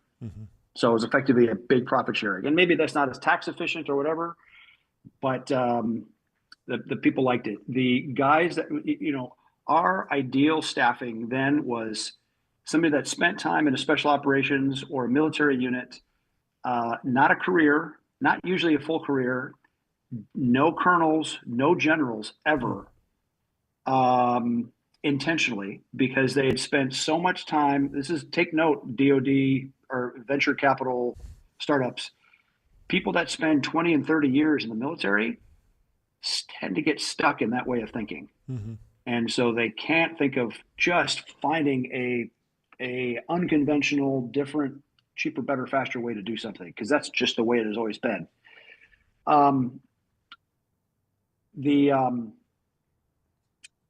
But our pitch to people was, and especially for the guys deploying, was you get to do what you're really good at, and we will pay you very well for that every day you're in the hot zone. The day you leave, their pay goes to zero. So we really, our pay for deployed guys is really more like paying a roughneck. Our guy that's going to a rig, they're busting their ass for 60 to 90 days, and they're off the rig, they're relaxing, they're going to the beach in Thailand or managing their family farm or whatever. But they get to maximize their martial skills, whether it's flying a helicopter on night vision goggles at rooftop level at night, or a sniper, a instructor, or whatever that might be. They get to maximize that skill set and get paid for it without the nonsense and bullshit and the layers of stupidity that sometimes goes with the military. in this like onboarding process as you're hiring, was there a story that you found yourself coming back to and telling people that would join the organization to highlight heroism or sacrifice? Like what was the defining story that you like to tell to kind of characterize the work? Well, I guess there's two. One happened to me when I was speaking at the National War College in Washington. So there's 300 colonels that are training to become generals. Mm-hmm. And they had me come in and talk about what we were doing as a PMC in the battle space. And at the end of it, this colonel came up to me, and he had just been in brigade command, so in command of about 4,000 people in Baghdad. And he said, I want you to know that at the top of the dashboards of his people in Baghdad's Humvees were the Blackwater call signs and frequencies, because those guys knew that if they ever got in trouble, the Blackwater guys would come for them. No bureaucracy, no nonsense. And that was, I was happy to hear that. That's exactly the guidance I gave my people. Was the Good Samaritan rule applies. If you see a friend in need, go help them out. Mm-hmm. And they did that above and beyond way too often. And then I remember at the change of command for Admiral Eric Olson, who was the first SEAL 4-star ever, and a friend and a great guy. Another SEAL admiral who was in charge of all special operations in Europe and Africa came up to me, and he gave me a bear hug. And he said, thanks, you guys really saved our bacon last week. And you have, it was some really sporty flying. I said, that's why we have very sporty pilots. And what had happened is, so there was a Army Special Forces team, active duty, training up in Mali. This is before the coup and the jihad, all the rest. And their tents were staked down, and a big wind, they called a Shamal wind, came through, and it basically picked up the tent and tossed it with guys inside. And it killed one, broke another guy's back, another guy's leg, trashed all their comm gear, and it gave another guy massive internal bleeding. That was the guy that was in danger. It actually picked our aircraft up off of its moorings, damaged the landing gear and the wingtip, and our SATCOM was the only thing that was working in the aircraft. So they called the other aircraft, which was 1,000 miles away, and we're in the shit, and we need medevac. And the Shamal winds were still going, and now it's getting to nightfall. And at that point, the DOD would not let us fly in that area with night vision goggles, even though we'd requested it. But that's okay. Our pilots came anyway, and they landed on a single set of headlights in the desert at night. Now, if you've ever flown over the desert, you see how utterly dark it is. And so to land on a single set of headlights is extraordinary and extremely dangerous. Wow. And they landed, and our medic, our former 18 Delta medic, was strapped into the back. And he gets all these wounded guys on board, and he starts to work on this guy who's now his blood pressure has gone to like 50 over nothing because he's gone through every bit of liquid. And he works him for the next 36 hours, keeping him alive. Now, the guy's body was distended because they couldn't figure out where the internal bleed was. And they get him back to Ouagadougou, and he goes way beyond protocol to save his life at personal licensing risk to the guy's, to himself. He opens him up on an operating table of this lousy Ouagadougou, Burkina Faso hospital. And sure enough, finds that the guy's spleen is ruptured. That's where the leak was. And so he removes it, clamps it off, puts it in a Ziploc bag, puts the guy's organs back in, sews him up. And then finally, the high-dollar Air Force surgical ward finally arrives 12 hours later. Too little, too late. But our guy completely saved his life, and he took massive personal risk to do that because his job was to be a medic. It's not to do surgery. Mm-hmm. But he did it anyway. And so that's in keeping with the attitude of having the right people with the right attitude and the right skill set with it. And we try to do intent-based leadership. Go forward and do good things and support the customer, make sure the good guys win. And that was a good day. Incredible story. That's a great story. I want to switch gears completely and ask you about a topic that I'm sure you spent some time thinking about, but AI safety that you might laugh a little bit about that, but I'm curious if you've worked with if any groups kind of globally around this idea, just sort of the idea of AI safety as AI systems advance. The labs talk about this quite a lot, the potential dangers of misaligned AI and the dangers of a adversarial government with advanced AI. What, if anything, have you are your thoughts on that sort of very broad question? Well, I guess the first question comes back to yes, I agree. Those are all very concerning topics. And undoubtedly, there are hostile, unfriendly governments that have done serious germ and bio warfare research and development that we're not aware of. But I even question our own government when I think it's legitimate questions to ask of NIH and the rest of those guys for the gain of function testing that they were doing and funding in China, which ended up causing, apparently, the COVID debacle. I'd say almost like the Hippocratic Oath, let's first do no harm and let's not spend money on dumb people that should not be doing that kind of research in the first place. But you're right. I am certainly no AI expert. I'm probably more of I don't know what I'm an expert in, but a few things.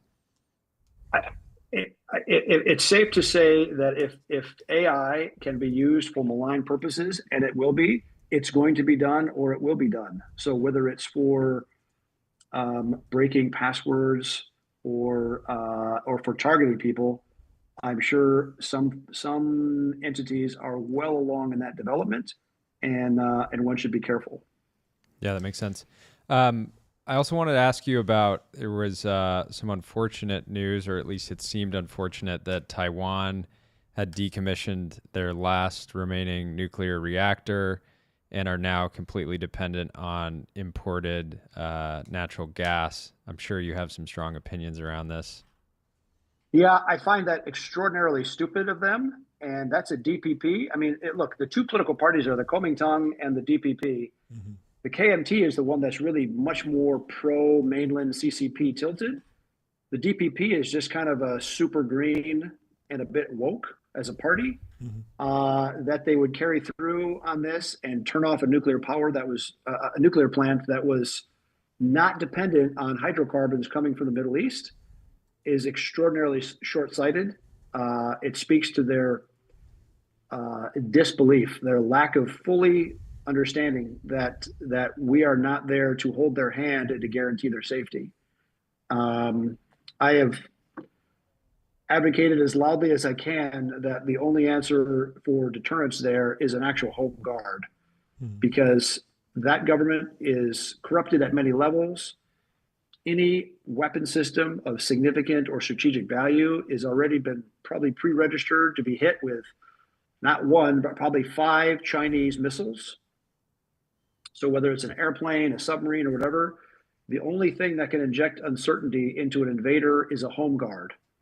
In the same way that, the American Revolution, there was only 3% of our population that took up arms to fight. If we found, and in Taiwan, that's 24-ish million people, so over 700,000. If we were allowed to recruit and train a home guard 3 to 4 weeks, their military is largely useless. The reserve forces, not so much. Their idea of combat training is far from what ours is. But if you find the citizens that are willing, it injects a massive uncertainty into an invader's mind, because the terrain itself, either super urban or mountainous jungle, definitely favors the defender. And if Xi Jinping and the CCP are going to go for it, they have to be quick. They themselves cannot afford a long, multi-year fight like you see in Ukraine, because they depend on hydrocarbons and even food for imports. Switching gears a little bit again, I'm curious to get your thoughts on the European defense tech ecosystem broadly. I'm sure you've done a bunch of business out there. over the years. There's been some renewed, new kind of spending bills. Rheinmetall specifically. Rheinmetall's been ripping. Fantastic stock, but I don't know about the company. And I guess there's just this overarching idea that America has Anduril, and now every European country wants to kind of own their own defense stack. And there's a lot of energy there. But how do you think that the landscape around defense in Europe is changing, either on the government side or the private sector? The only country I see being serious about it at all is Poland. They have invested and built some real combat capability. The Baltics have not yet. Finland, a bit. There's lots of talk about a big European defense extra spend. Germany has been atrocious. I don't know. I think people have bid up Rheinmetall because I don't know that their earnings have been that spectacular. Their stock price has probably done great. Yeah. But that's a hope of future earnings. Sure. But I just see a complete lack of seriousness of European political leaders to address their own defense, and it's taking them a long time to wake up from this hangover of lethargy. That being said, the most capable military in Europe right now is the Ukrainian military.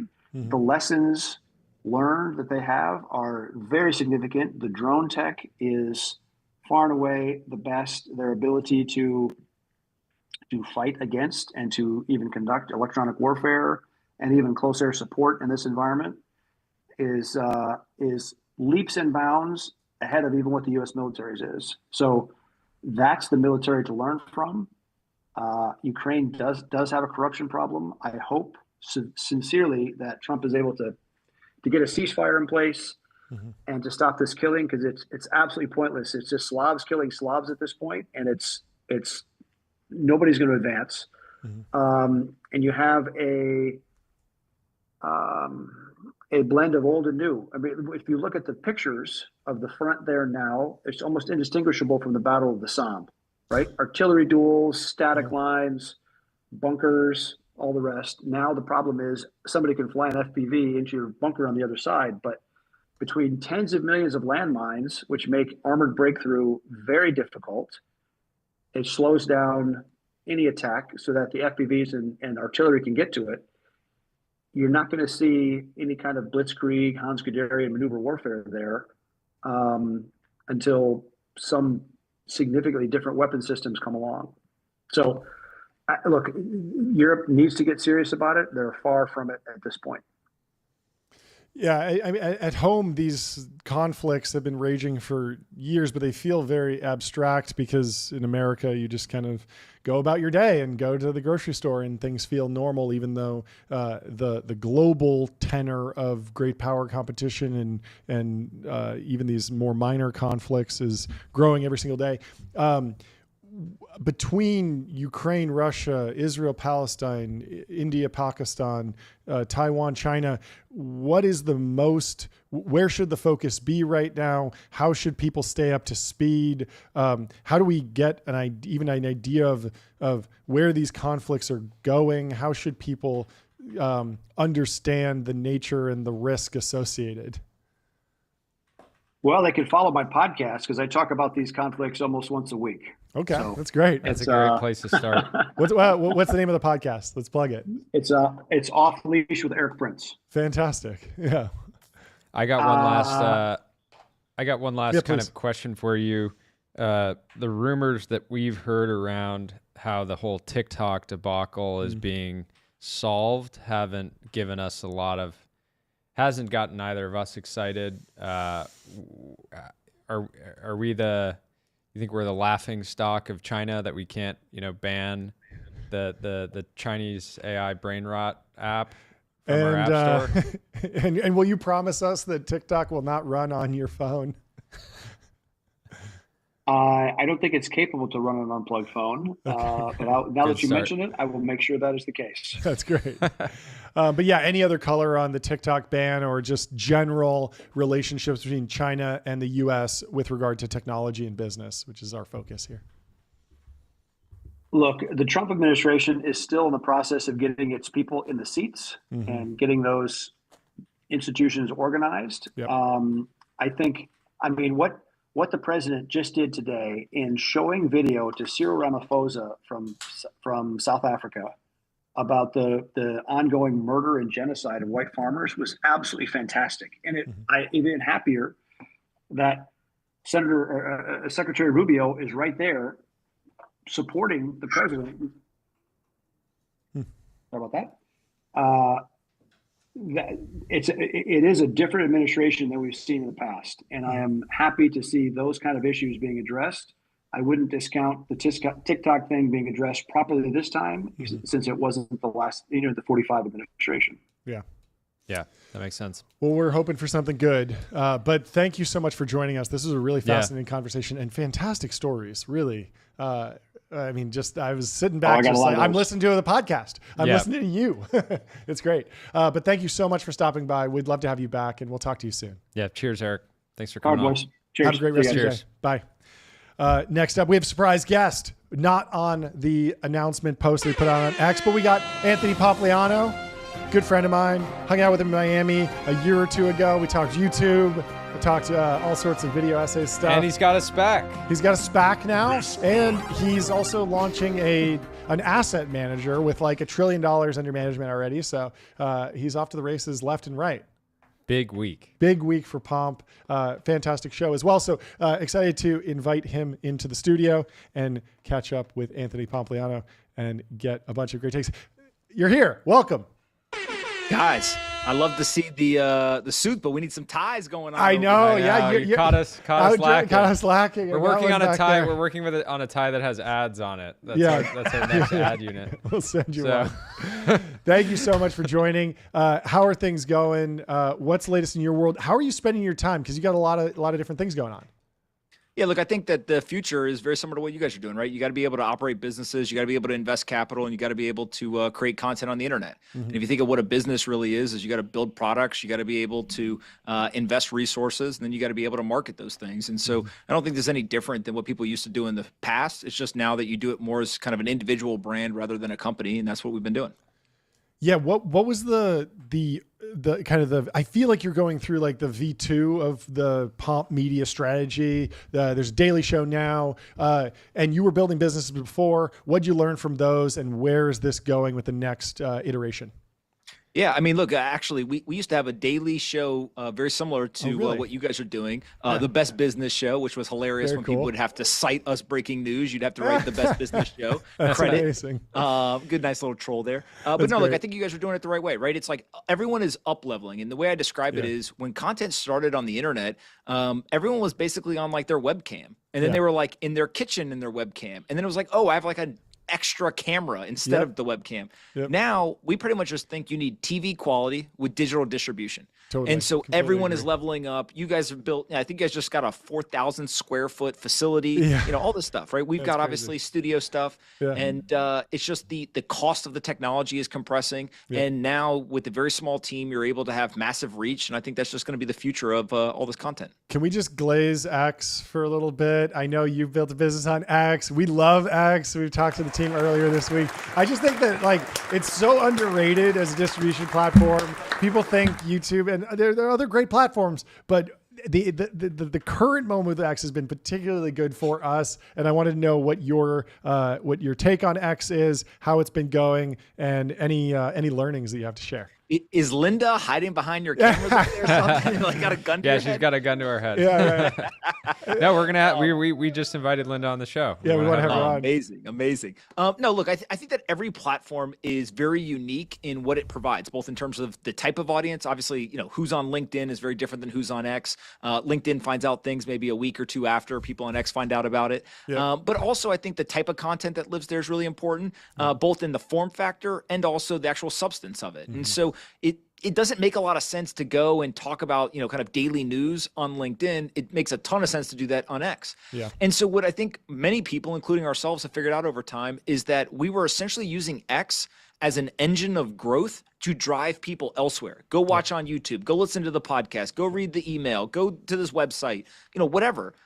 why not be able to just bring that content right there in the feed? And I think that that's really what they have leaned into, and that's why it's working. And so the daily show that we have with them, I literally sit at my desk, talk direct to camera. Yeah. We cut it up in this modular format and deliver it right in your feed. You don't have to go anywhere. You just consume it right there in these bite-sized components. And it's no secret that your guys' kind of clip strategy and the live streaming, everything you're doing is like very X-centric. Yep. And I think that doesn't mean you give up on the other platforms. It just means that you're building for X, and everywhere else is kind of the exhaust of that content. Yeah, it is crazy. Like there was all this fallout from like, oh, they banned links. I can't link to my YouTube videos. And I'm like, but you can just upload those videos here. like they literally have a video product.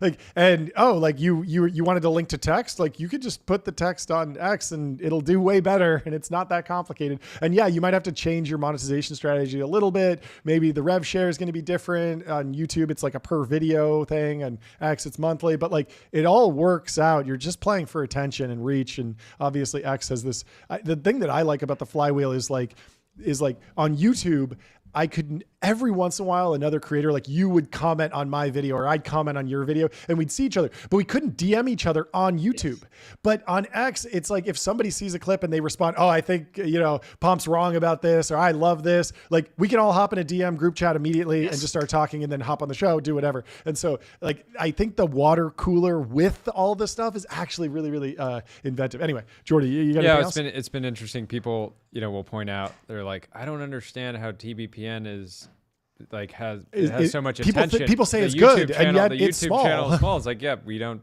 really spend any time on YouTube. Yeah, we were happy to just focus on one platform, as where a very young ton of important tech people hang out. Yeah. Anyway, let's talk about the other news. The SPACs in the news. How do you raise $250 million? Where does that money come from? That's so much money. Jordy and I both raised money at various times, but it wasn't 6 months ago that I think we were on the show talking about how there's nothing intrinsically wrong with the SPAC. Totally. It's just been maybe misused or abused in the past. And also just bad timing, right? Because timing and ultimately what matters is the underlying asset, right? Are you, so give us the pitch for your SPAC, and then we're going to pitch you SPACing TBPN. All right. Look, I do think 6 months is actually an interesting time frame because that's about when I decided, hey, I should go do this. And, look, I got the big audience. For years, bankers have been coming to me saying, do a SPAC, do an RTO, do all these things in the public market. Sure. And I always joke that we're all about the same age. Pretty much everyone in our generation watched The Social Network and wanted to be Zuck or invest in Zuck. So everyone ran to the private markets. It was like, Wall Street and hedge funds, all that stuff is kind of loser stuff now. The cool stuff is in tech. But we have a world where this undisciplined monetary and fiscal policy is a huge persistent tailwind for liquid assets. Crypto and Bitcoin obviously saw a benefit from this, gold, public stocks, et cetera. And so I think a lot of people, you're starting to see them say, hey, how do I marry technology stuff with liquid assets, right? And so you're going to see that. With the SPAC in particular, I agree with you guys that the vehicle itself is not the problem. It's that people were basically doing public venture capital. Buy a money-losing company with a high valuation, and you got to try to grow into it. And some people did do that, but a lot didn't. And so it got a bad name. But what I really have talked about is like, look, if you buy... the other thing, sorry to interrupt you, there was an adverse selection issue at the time as well, which was that the companies had huge access to capital in the private market. So if they were SPACing, it was possible that they had exhausted. Yep.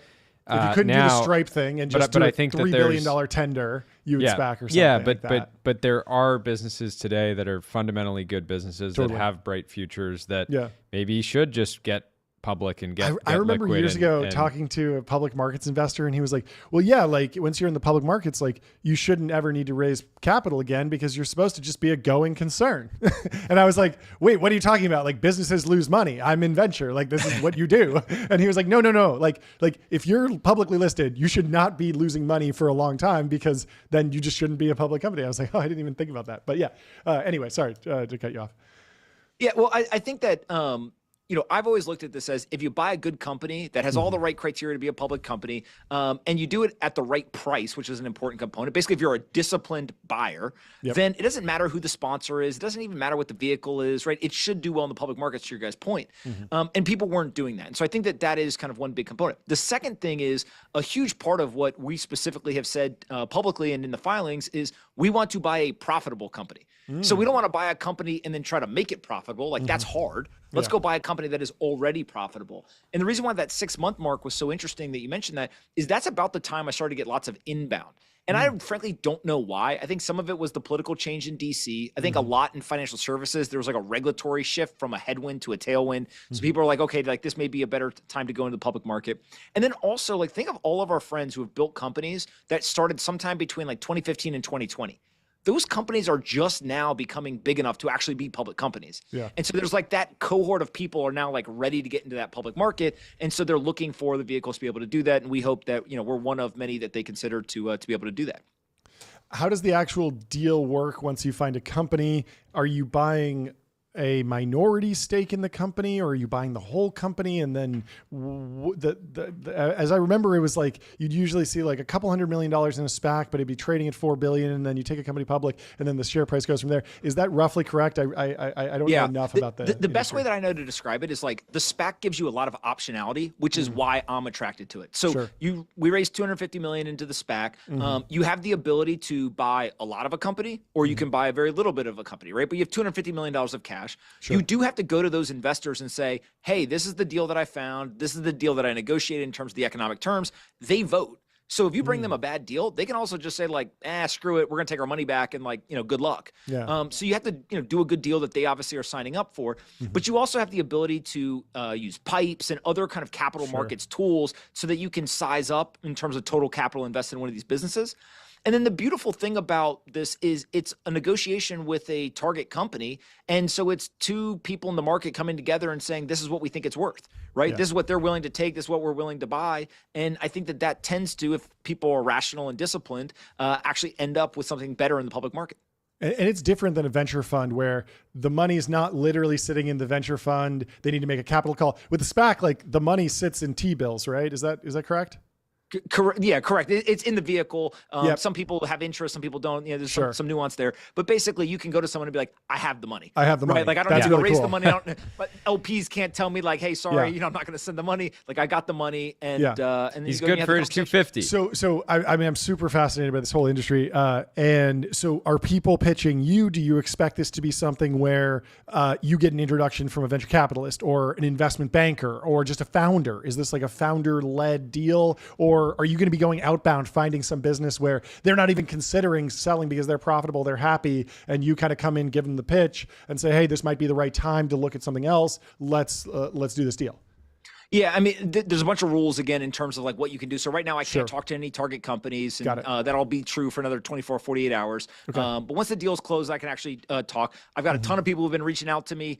Frankly, some of them are probably interesting. Some of them aren't. I don't know. I haven't, talked to them or done the work yet. But also I think that you have an idea of like, hey, it would be interesting to go talk to these types of businesses, right? And so you want to go and figure that out. The whole key to this what categories are you excited about? What is kind of what are you just going to kind of ignore, right? I don't imagine you're going to, like, defense tech obviously doesn't make sense, or I would imagine doesn't make sense. Maybe it could. Maybe it could. But, only in partnership with TBPN. No, we're very focused on financial services. We do have a legal mandate. We could do things outside, but financial services is a focus. And the idea there is, I think most people, it's no secret, right? I've got a reputation from all the Bitcoin and crypto stuff. And so like, are you going to go buy that? And I just look at financial services as it's all becoming one thing. Robinhood is a traditional exchange business, but they have crypto as a fast growing segment. Kraken is a private crypto exchange, but they're adding US equities. And so we're just seeing the merging of the new and old worlds in finance. And I think that's where you're going to continue to see this go. Similar to, what we're building with Sylvia. That's what we're going to do on the SPAC side, is we're just looking for where can you get distribution directly to my audience with financial related type product, services, and companies. And then that's where we want to play. Yeah, talk to us about Sylvia. I know you got 18 million sitting in cash. We got some recommendations for hypercars you could pick up if you need one, but break it down. Stable assets. Yeah. They're not making any more P1s. Well, before I tell you about Sylvia, who's the best sponsor? Like, maybe we should just talk, you guys should just boast them up a little bit. Next up, we got Wander, so we could talk about finding your happy place. We sing, find your happy place, find your happy place. Book a Wander with inspiring views, hotel-grade amenities, dreamy beds, top-tier cleaning, 24/7 concierge service. It's a vacation home, but better pomp. Do it. Just book a Wander today. Do it right now. We're not letting you off. $1 million. You could live in a Wander forever. People With dream of 250? organic integrations like that right there. We're going to clip this. We'll both promote it. It's a dream come true. Thank you for participating in that with us. Yeah, you guys got it. So Sylvia is look, I think every single person I know who is in like the business tech finance world, they got the spreadsheet. And the spreadsheet is basically the thing that ties together all your accounts in one place so you know just like, what do I own? Yeah. There's not usually a lot of expense related stuff. It's all about, how much cash do I have? What are my investments? What are they worth? All that kind of stuff. And so what we did is we built essentially a box that you go and you attach your brokerage accounts, your cash accounts, your crypto accounts, your private investments, your collectibles. People have added precious metals, guns, cars, houses, all kinds of stuff. In that box, it gets encrypted and anonymized. And then what we did is we overlaid a bunch of AI models on top of it so that you can do simple things like you can prompt it and say, what's my debt to equity ratio, or analyze my stock portfolio and tell me where you see risk. But also you can email Sylvia, you can call her on the phone. For those that are wondering, I do not have $18 million in my checking account and $500K in my savings account at this very moment. That was some great. That was some great dummy data. But it's interesting because I feel like Mint.com was popular and kind of fell off, and maybe even got shut down. I was getting an email about that. Maybe it's done. And so obviously this is an opportunity. But those are very expense related, right? Totally. It's all about like saving money, and there is a huge market. Obviously, people in America, there's a lot of people focused on saving money. But I do think that there is this very specific cohort. The data that we have right now is we just crossed over $2.5 billion connected on the platform. It's been about 4 weeks. And if you think about it, it's less than 1,000 users that have connected accounts. Wow. And so these are people who are multimillionaires who are going onto this platform on average and connecting these accounts. And so to them, it's less about, how do I save money? And it's more about how do I make more money? And that's what they're really trying to figure out. It's like, where's my money? Where are my assets? And then what can I do to actually grow those assets? And we think that there's something interesting to build there. We're going to let you go, but finish it out with where can people get started with Sylvia? Well, after they go and they stay at a Wander and they sleep on an 8 sleep, then they can go to cfosylvia.com and they can check it out there. Okay. Thank you so much for stopping by. Thanks for coming on. We'll have to have you back thanks, for guys. a deeper dive. This is fantastic. Excited to follow this back. We'll talk to you soon. Bye. Next up, we're going over to OpenAI land. We got Nikunj coming in from OpenAI talking about a new release, new tools and features in the Responses API, their MCP server. We're going to explain, we're going to have him explain the adoption of MCP, that standard, and welcome to the stream. How are you doing? Boom. Well, yeah, welcome. Great to be here. This is exciting. Thanks so much for joining. Welcome to the Temple of Technology. Welcome to the Temple of Technology. Yeah, it happens to be this podcast specifically, not OpenAI. Also, big, probably, big day in OpenAI Slack today. Yeah, probably a lot of congratulations emoji reactions on the merger, the acquisition. That's very exciting. IO acquisition. Yeah. I'm sure we'll get into design and decision making around design and devices at some point. But let's start with the announcement today. Can you introduce yourself, exactly what you do at OpenAI, maybe even how long you've been there, and then what you released today? Yeah, sure. My name is Nikunj. I'm on the product team here working on our API. Been here for almost 2 years now. I've been working on the API since day one, and mostly focused on getting out new models in the API, releasing new tools, just making the API much easier for developers to use to build applications. So yeah, that's me. And then today, what's the big announcement around tools and features in the Responses API? Yeah, sure. So about 2 months ago, we released the Responses API. We used to have an API called Chat Completions. That was, the thing that almost all of AI was built on top of. We created a new iteration of that endpoint called the Responses API, which is much more powerful. It supports built-in tools. It supports multiple model turns. It's really, natively built for models like O3 and O4 Mini, which have reasoning built into them. And today, what we did is we expanded the suite of tools that developers have access to. So the most exciting thing is support for remote MCP servers. And so now developers can plug in their Responses API integration into any remote MCP server across the internet. You have servers like Stripe, Shopify, Asana, Linear, HubSpot, and I think this ecosystem is just going to grow so much more over time. I'm really excited to see what people build on top of it. Is the benefit of direct MCP support, something about latency, the idea that, because I imagine that I could be interacting with the ChatGPT API or the GPT API and then make a separate call to Stripe's API. And I could even have Cursor or Windsurf write that integration for me. And that doesn't seem that difficult. And I've always wrestled with MCP being, it's great, it's cool, it's a standard, but what's the real value besides saving a couple developer hours writing an API binding library or wrapper? Yeah, I think there are a couple of angles to this. So firstly, because these organizations and companies are building MCP servers, they're taking an LLM first approach to what the API needs to expose to the agent. So Stripe has, a bunch of APIs that can be used to create a subscription or a customer or a product or a price. But for an LLM, they could just sort of combine that into a single function. And instead of returning this like massive JSON object, they can return something that's very specific to the task that was being solved so that the LLM can like more easily understand what's happening. So it's an opportunity to like rewrite your APIs to be very LLM first. So that's Very the cool. first thing. The second thing is like friction, right? Like what you said is like maybe 2 hours of work, but why do the 2 hours of work when you can do it in like 4 lines of code in like less than a minute? And so this is just going to make it so much easier for developers to put together multiple tools and whatnot. The other sort of thing that I'm really excited about is like responses API. It takes multiple turns.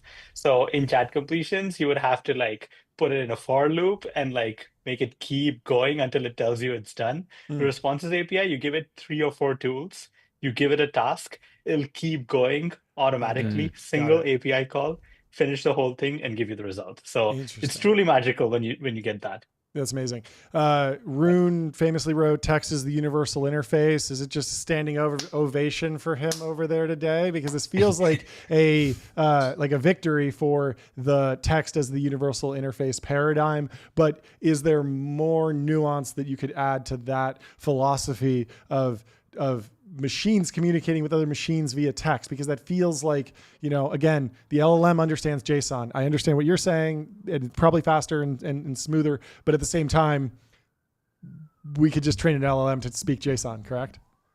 Yeah, totally. I think LLMs can understand JSON. I guess the meta point there was if you could optimize your tools and combine them for tasks that you want AI agents and developers to be able to do, that's much better, right? Like at the end of the day, a model is not deterministic. So even if you ask it to call like 4 tools one by one, it's going to have some instances where it takes the wrong step and then needs to backtrack and like fix it. But if you have these like curated functions and tools exposed via an MCP server that you can directly go to, it just makes it so much more reliable for agents to be able to like do the thing that they're designed to do. And so there's definitely some benefit to that. In terms of text, that makes a lot of sense to me. That makes sense to me. How has your general high level view on MCP evolved over the past few months? Were you skeptical at first, or were you always excited about the potential of it? It seems like a total MCP victory at this point. Yeah. Initially, I mean, the main goal was how do we get an ecosystem of tools started? And OpenAI did this thing with plugins back in the day where we built it all on top of OpenAPI specs. And our plugins integration was like a little too early for its time because the models weren't that good at like using these like third-party tools really well. And we didn't take a second stab at it, but the MCP folks did.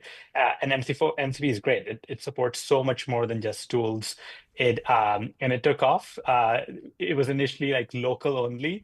So, there was some hesitation about like, how will people easily plug into this thing? But now with the streamable HTTP protocol, so that these things can be hosted remotely across the internet, it's just perfect. Like I'm so excited about what's going to happen with MCP over the coming months. The hundreds of remote MCP servers that are going to exist, developers are just going to like plug into them. It's just going to make things so much better. So really, really excited about the opportunities here. I mean, currently most of these most of these, like when you hit an MCP server, you're kind of expecting a few seconds of latency just because of how long it takes to inference these models. I've been kind of beating the drum on, hey, some of these models are just good enough. Let's bake them onto silicon and make them respond in like 2 milliseconds. And I don't know if that's happening or not. You don't need to comment on that. But I like Midjourney V5. I was like, it's good enough. Like, just make it instant. VO3, I'm ready for it just to be like instantaneous. Certainly with deep research and ChatGPT generally. I'm super satisfied. I'm like, I don't really have any requests for improvements to the models. I just want faster and cheaper and easier. But do you think that if inferencing does go through some sort of massive speed up, whether it's from custom silicon or architectural redesign, does geocaching or edge computing become important to the way MCP servers communicate with each other? For example, like I don't necessarily, if I'm going to the Portland AWS hosting of some MCP server, I don't actually want to be routed to Virginia by accident. And so do you think that that will require like a new rethink of the spec, or is that something that can just be naturally handled by load balancing? The spec is just like, how do you communicate between the MCP client and the MCP server? So it tells you like, literally the JSON RPC like object that needs to go between the two parties. Optimizing the geocaching of it really depends on the service provider, right? Sure. So if I'm going to call mcp.stripe.com or allbirds.com/API/MCP, which is, by the way, Allbirds has an MCP server. How That's crazy cool. is that? Okay, Shopify has to route enough. it to like the right place. We need an MCP server. Help us build one. I don't know what we do, but we want to get in on the action. We feel a little bit left out. Create a Shopify store and you'll have one instantly. That's good. Really cool. Okay. For the merch, you can integrate. So, I mean, OpenAI already does a lot of geo routing based on where the inference request is coming from. So we try to like route it to something near. And then when the request leaves OpenAI's infrastructure and goes to say Stripes or Shopify's, they could do that as well, based on either like an explicit URL or something more magical on their end where they can detect where it's coming from and route it to the right place. Makes sense. Any other questions, trends in pricing? I know that there's pricing and availability updates. Anything to share there? No, pricing is like, it's an infrastructure play over here. MCP is free to use. You just pay for the tokens. We have Code Interpreter, which is like the Python tool. By the way, the Python tool is the thing in O3 that can do GeoGuessr-like things when you upload your images. So you can just bring that into the API. Yeah. So why is Python relevant there? Yeah, so what's actually happening is when you put an image in the O3 model, it writes Python code to like zoom in. Sure. Like tries to find clues, it crops them, it inverts the images. Got it. It then like does web searches. So it's like all the image manipulation is based on Python, and that is enabled by the Code Interpreter tool, which is also available in the API today. That's interesting. I noticed that because I took a picture of a podcast. I wanted to see how tall the table was. I uploaded this images from the Pat McAfee show, and I noticed that when I unpacked the O3 internal reasoning, it was like writing tons and tons of lines of image processing code in Python, all to draw lines and count pixels to see how tall the table was relative to the person. It wrote like 500 lines, 5,000 lines of Python. We were joking about poor O3 yesterday. I said, how many white boxes in this picture, and it was coding for like almost 14 minutes. It was and then unfortunately failed. It was like putting a software engineer on the task for a month, but now you get it in 2 minutes. But it is incredible. I can see where that goes. It just adds a completely different angle of attack on reasoning, and it needs to be an important tool in the tool chest. So really, how are you leveraging Codex today? I'm sure you guys got early access, but I'm curious if and where it's fitting into your toolkit today. I see the engineers using it nonstop. Like we had to make a couple of changes for the launch. We had to like fix error messages. These are like such small things, and you can just fire up a Codex task and do it. I've used it for docs changes a bunch of times where I'm just like, there's a typo here, change this heading. And these are tiny things. I just like write it, forget about it, create a PR. Just he does it. I mean, I don't have to bug people anymore. It's really helpful. And I think engineers are actually doing like even more complex tasks on top of it. But I just see everyone in the company using it, which is really cool. Very cool. What are you daily driving as a personal smartphone these days? Are you iPhone, Android, maybe something else? IO. What do you got? IO, you got early You access got something yet? in your pocket? Okay. It's iPhone. No leaks, today, but we've been asking. Still part of Johnny's legacy. We try to trick you into leaking the hardware here, but we'll get you back next time. Yeah, well, I'm sure we'll find out soon. But it's an exciting acquisition. But thank you so much for stopping by. That's very exciting. We'll talk to you soon. Yeah, congrats to you and the team on the launch. Fantastic. Cheers. Thank you so we'll much. Talk to you soon. See ya. Bye.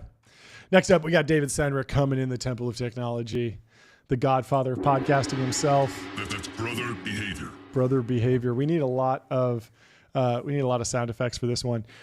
He's been on an absolute tear, dropping podcast after podcast. But today we want to talk about Johnny Ive. Yeah. And Apple and Steve Jobs. And what would Steve Jobs be doing in this situation?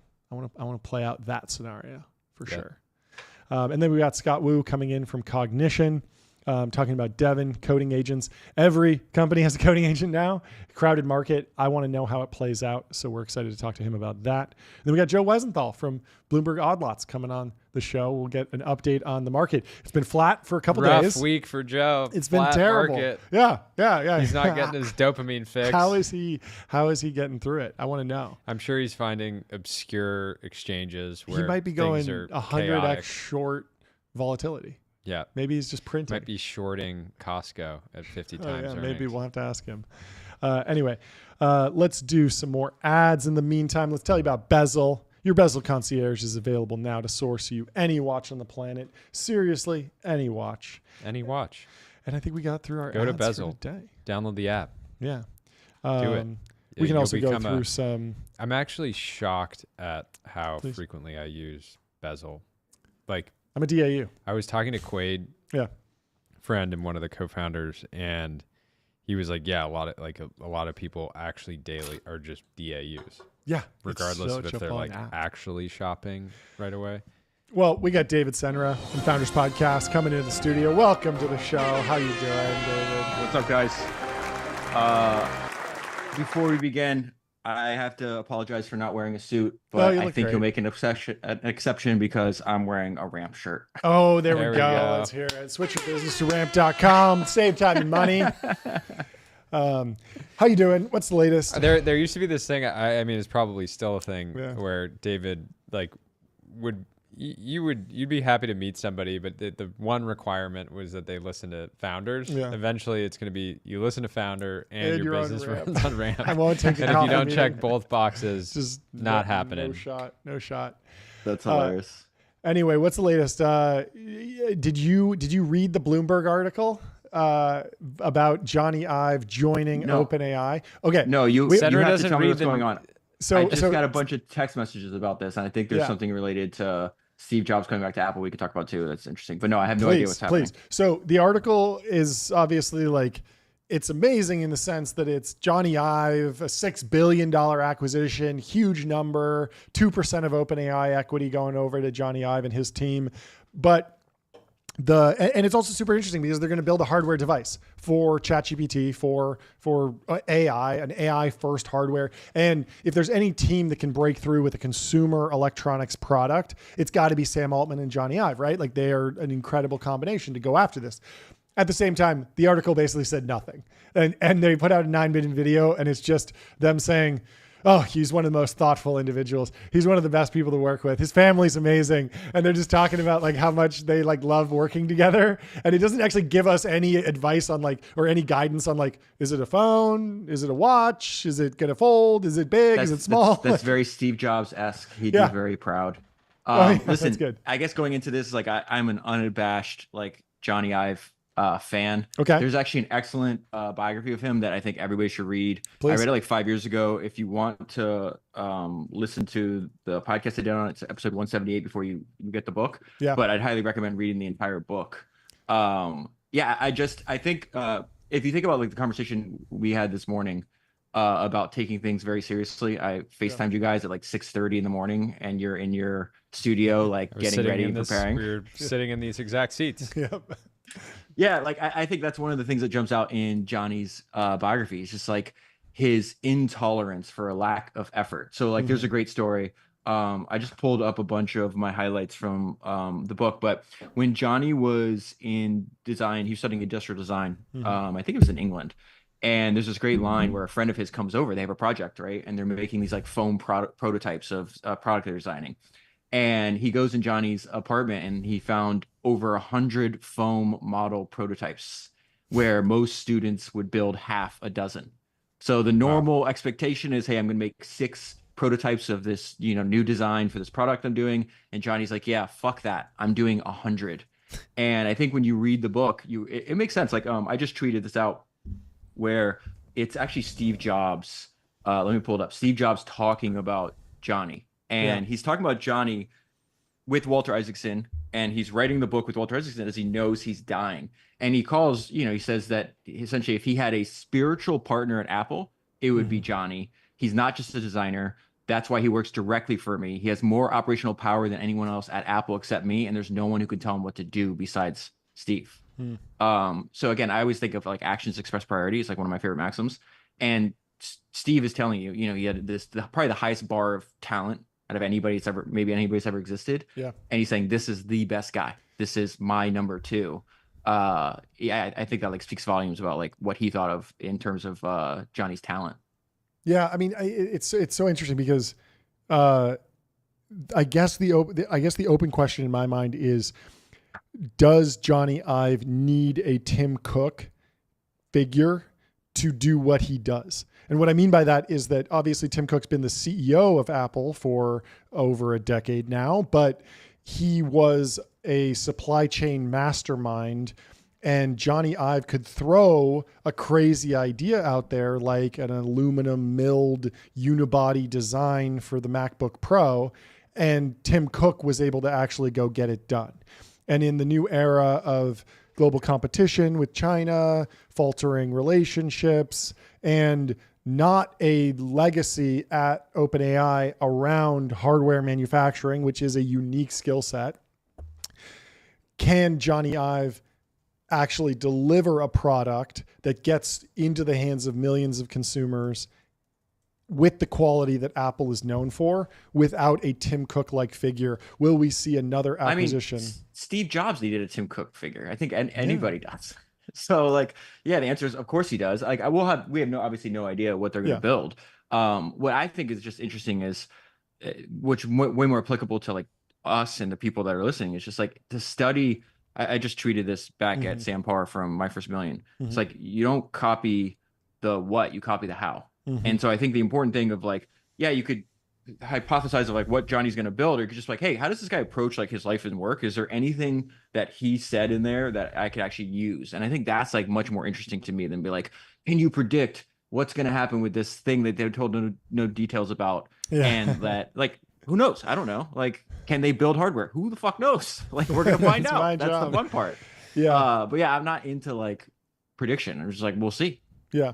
So, I mean, he wasn't a founder at Apple. He became a founder by founding IO and his Love From, his agency. Now he's back in the senior executive role. Can you tell me a little bit about his management style, how hardcore he is, anything that ties to Johnny Ive's like living like founder mode, or any of those kind of ties to other executives, kind of what we might expect or what we might pattern match against? Is it just Steve Jobs, or are there other people? I think he had like I would argue like, equal to sense of like a high threshold for quality that Jobs did. I was just listening to the episode I did 5 years ago on Johnny's biography, and in it, it's like talks about, it's like they thought very similar about design and products, and they were very much partners. Almost like a co-founder relationship is I know that'd be controversial, but like that's the way I would think about it, like how deeply they were working together. But what I say is he's like much more diplomatic, where Johnny's like, we could do better than this, and Steve Jobs was like, this is shit, get it out of my face. and part of that, I think they hypothesize, his biographer hypothesizes that it's like, his growing up in England, like his just more reserved and quiet manner.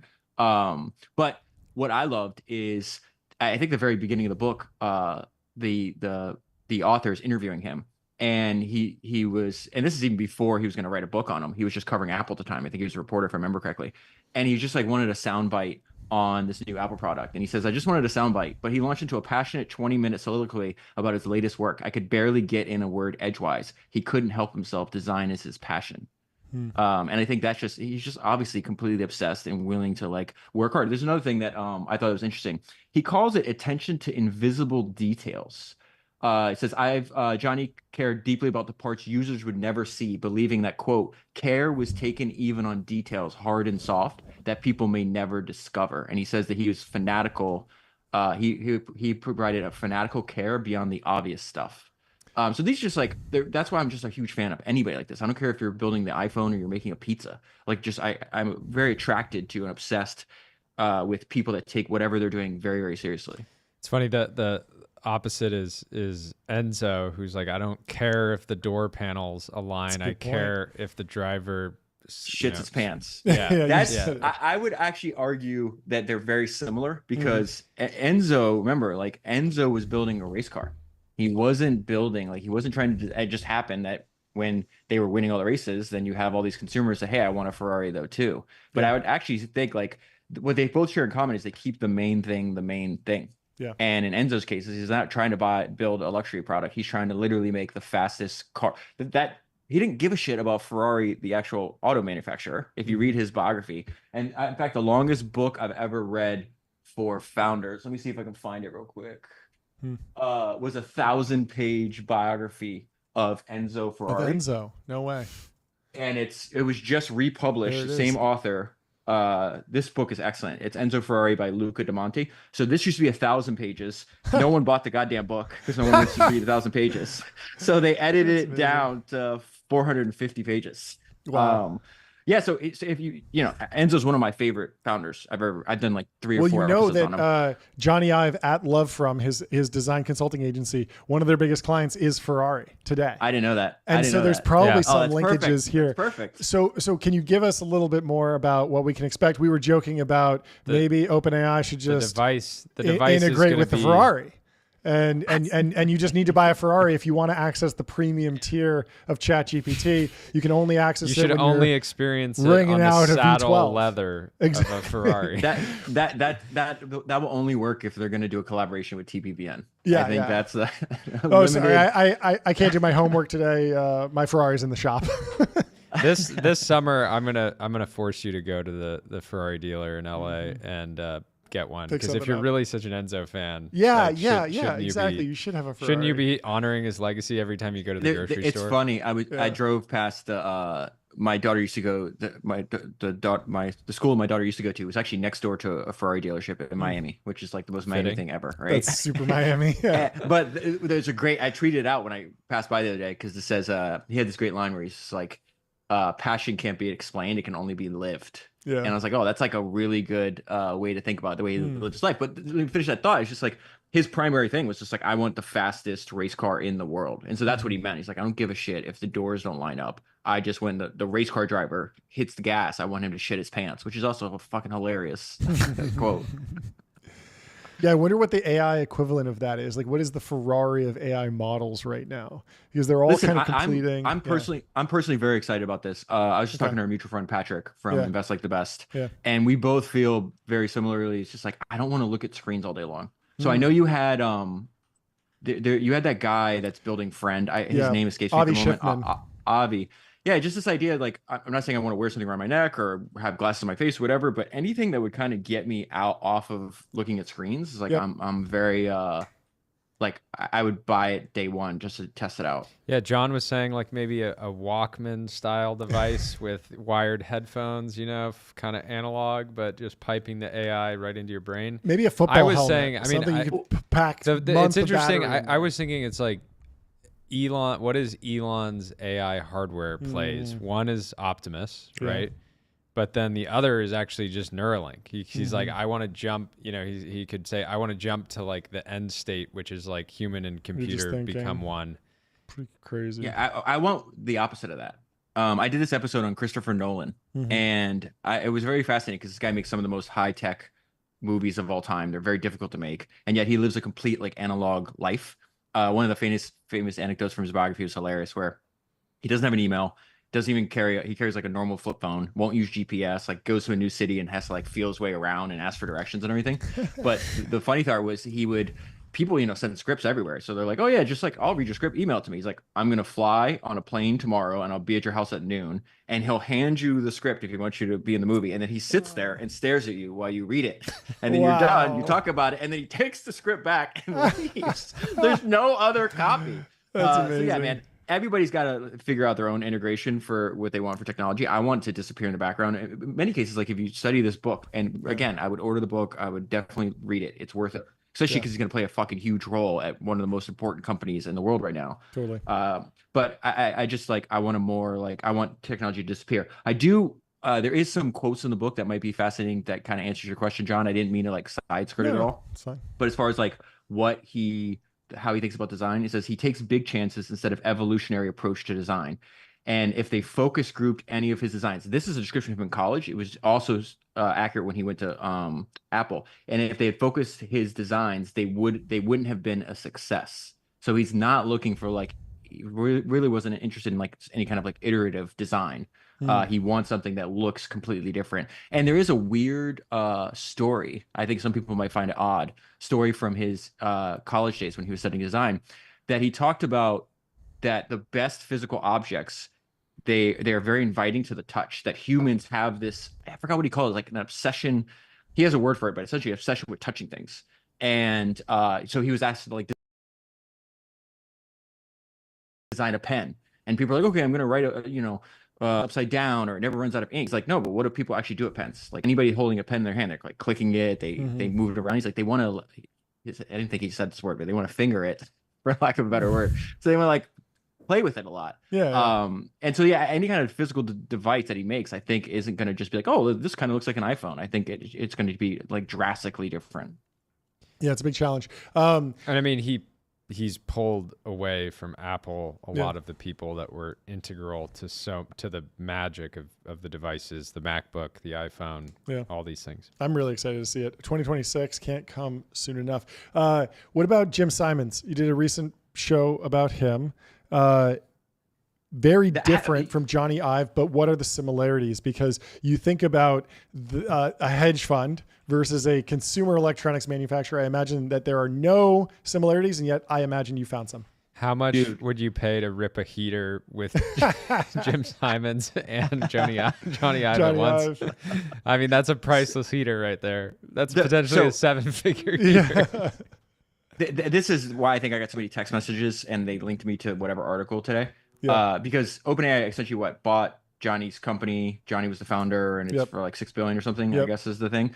And everybody said the same thing in the text messages, like how much money did Apple pay to like buy back Steve Jobs? And this is one of the thing that Jim has in common, Rockefeller has in common, Bezos, I just did Bezos' shareholder letters, which I think is a really good episode, Michael Dell, over and over again. It's like this idea of like you absolutely must work with the highest quality people you can, and everybody fucking says that, and nobody does it because it is so hard to do it. And one of the reasons I also Brad Jacobs talks about this, like you have to overpay for talent because it's nearly impossible to overpay for talent. So obviously the canonical example of that is, hey, Apple's going to buy Next for $500 million. They paid essentially $500 million to rehire Steve Jobs, and they got the deal of a century. Nobody's going to look back at what Steve did and be like, oh, you overpaid it. It just doesn't happen. So Jim, the crazy thing about Jim, and then actually me and a mutual friend of ours that I can't name just stayed up till like 2 a.m. talking to this guy that works at Citadel. And it was very fascinating. Like Ken Griffin was the same exact way. We just like, I heard some of the competition for his top people, and guess what? Like they would blow. I think it would shock how much money they make, but then you look at their performance. It's like direct. Essentially, Ken won't cap their compensation. So like if you make him more money, you're like unlimited money that you'll get because of he understands the talent. So the thing about Jim is that's nuts, right? Is he churns through partners, and you know, people say Jim Simons had a hedge fund. I don't think of it as a hedge fund. I think he had a magic money machine. Like it was very different than normal. You know, the fund made well over $100 billion in profit, and it continues to make, from what I understand, many, many billions in cash flow every single year. And there's no outside money. It's just owned. The only money's in there was Jim's family's money. And then you have to work at Renaissance. Yeah. And then if you quit, the reason they have such low turnover is because if you quit, you can't invest in the medallion fund anymore. Yeah. And so you're never going to quit. Go invest your money somewhere else. But the crazy thing is, so what I'll do is like the fascinating thing is Jim is like churning through partners because it takes him decades of trial and error to actually get the system that he wants. But then he would talk about, and he talks about this when he's an older man too. He'd give interviews much older because he wasn't doing that when he was younger. But he's just like, you have to work with the very best people. And when you identify the person, you have to just put all the effort you possibly can to convince them to work for you. Okay. A lot of people understand that. But then you go look up the people he identified. And it's just like, he hired nothing but mathematicians and physicists. And you'd be like, yeah, it's not just like some professor in a math department somewhere. It's like this guy has a theorem named after him, and there's a law named after him. It's like literally the top of the top of the top of the top, because they were, made $100 billion plus with 300, anywhere from what I've heard, 250 to like 400 employees. So a very, very tiny team, small team relative to the profits produced of just unbelievable A players. And I have to imagine that's what, people at OpenAI are doing. It's like, well, who's the best designer in the world? If we're going to build our own product, who would you go and get? And it's worth 2 points. Yeah. Yeah. 2%. It's totally worth it. That's what I was saying. It's a big number, but it's a big company. It's a big opportunity. And of course, Josh Kushner was already in IO. Oh yeah. So now he's getting more OpenAI. Everything. Thrive gets more of OpenAI. Yep, but anyway, speaking of mathematicians, we got Scott Wu. Yeah, we got Scott Wu from Temple. Cognition coming in. I'm jealous. I love Scott. Big fan of his. Have you guys ever played the video of him at a math competition when he's like 12 on the show? I mean, it's been viral so many times. We haven't played it on our show, but we probably should. It still plays in my mind. But it's excellent. We'll bring him in to the studio. Thank you so much for stopping by. Yep, of course. See you guys soon. Love you. Thanks for having me. Talk to you soon. Love you. I love you too. Bye. Love you too. Bye. And we'll bring Scott in just a second. Jordy, you want to kick off the intro? I'm going to take a quick break and maybe do some ad reads. Talk about his former employer, Ramp.com. Switch your business to Ramp.com. John, use the restroom. Get out of here. No dead air. No dead air. We do not stop talking. Scott is in the studio. Let's bring him in. Welcome, Scott. There he is. How's it going? What's happening? Good to have you back. Yeah, good to be back. And by the way, I love Dave Senra. It's so fun to be on back to back with him. I love the story of recruiting and truly just fighting for the best people. I've always felt the same way, which is, people always ask about evaluating talent, which is, of course, it's a very deep thing. But if anything, I think the much more valuable thing is just you kind of already know who the really great people are, and the question is like how can you build your whole organization around making it the right one for them to join. Yeah. So. Yeah. The sort of a random story, but was reminded of this. I think we talked about it a couple of days ago, but Steve Jobs apparently called the original founder of Siri, like over 20 times. He called him every single day. He knew that he wanted Siri to be a part of Apple, and he just repeatedly called over and over and over and over and over and over. Wouldn't stop until he finally said yes to joining. So, but I think something about it too is like, I think you said something which is like everybody knows who the best people are, but I actually think that's maybe only the case if you're also ultra. No, it's elite. easy. Hiring is easy. You just look up who's won an IMO gold medal. You hire all of them, and then you just raise a bunch of money, and then the rest is easy. It's super easy. No, it's fair. It's fair. Yeah, you have to be in the right kind of circles and communities to know the best people. But I generally think that people spend relatively too much time, I think, on evaluating people who are at the border versus like really just fighting for the absolute top tier of people. So yeah. It's always a mistake to think like, oh, this is like a B player, I can make them into an A player. Like there's just so much sweat there, and the math rarely works out. Usually you're better just finding someone who's a great fit for your company, your team, the skills that they have, and you can just turn them loose and let them run, which is always the best. Anyway, Yeah, absolutely. I mean, lots going on. Tons of news. Every company seems to have an AI coding agent. I want to know, how should I be thinking about the market? I was on X talking to some people. I had kind of mapped it out as there is consumer code that is written when I just prompt O3. So the example I gave was I wanted to know how tall a desk was in an image. I uploaded the photo, and O3, without me asking it to write code, wound up writing a ton of image processing code in Python. I didn't say write code, it just wrote code for me. That's kind of autonomous AI coding. Now there's Codex, which feels more prosumer. I have a GitHub repo. I wanted to go fix a bug for me. Then there's something more on the enterprise side, like hands on the keyboard all day long. I need a super powered IDE. That's Windsurf Cursor. And then I'm seeing the top-down enterprise deals from companies like Cognition. So how is that the reasonable frame for thinking about the market? Or is it all just winner take all? Is there one market? Are there four? How are you thinking about it? And what are you seeing in the market these days?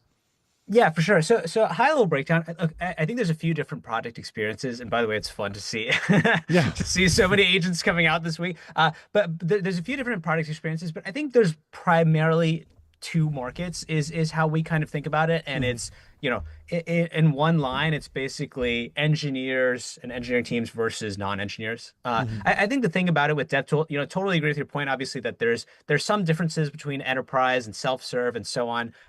In practice, I mean, we have both businesses, for example, and a lot of these other players that you mentioned also have both businesses. In practice, I think what happens with developer tooling is, engineers are engineers, right? And so engineers are talking to the same people, the same people who are building their own projects at home are also going and, shipping pull requests and stuff at work. And there's kind of a lot of overlap in that space. And so there's kind of the I'll call it the app builder category of build me a simple app. And that's kind of targeted towards, non-engineers today and giving them the ability to write software, build software, like you're kind of saving. And then there's engineers, which there are kind of some subcategories within, but I think for the most part, it's all connected much more so. My current AGI test, I've moved the goalpost 25 times. I'm moving them again. Yeah. My current AGI goal is if I can go to Google's new Jules AI agent, and if I can with one prompt say build me Google Reader, and it does it, then AGI has arrived. That's my new goalpost. Yeah, it's kind of insane if you think about it. So one of the things, there was some research that came out and kind of people did some statistical analysis. And if you just look at, the length of time that an autonomous coding system can go in between every human intervention, it's kind of insane. It's doubled every 3 months. Yeah. And so it's that's 16x a year, and we've been doing this for a couple of years now. So we're not that long ago, it was a couple seconds at a time. And now you're doing hours of work, right? But it's I just mentioned that because, Google Reader is obviously a really great product. You have to imagine they put 1 million hours into that, right? And there will be a point at which it is, that Windows is 1 million hours of work. But yeah, we'll get there. We'll get there. Yeah, exactly. Yeah, we had Will Brown on the show, and he was saying that we have AGI, but I call it 15-minute AGI. And so, you can go and do something, but if it's a task that would take a human a week, it's not going to be one-shottable in the traditional sense. How do you and the team think about the balance between wanting to create product experiences that somebody could just be almost like a demo, right? Somebody was posting yesterday that they one-shotted a calendar app, and that's cool and exciting and all that, but maybe not massively valuable. But I'm curious, do you guys have some sort of internal framework for how you decide whether something is really worth spending time on? Is it a truly important problem, or is it just is an opportunity to go viral and get attention, but doesn't create that enduring value?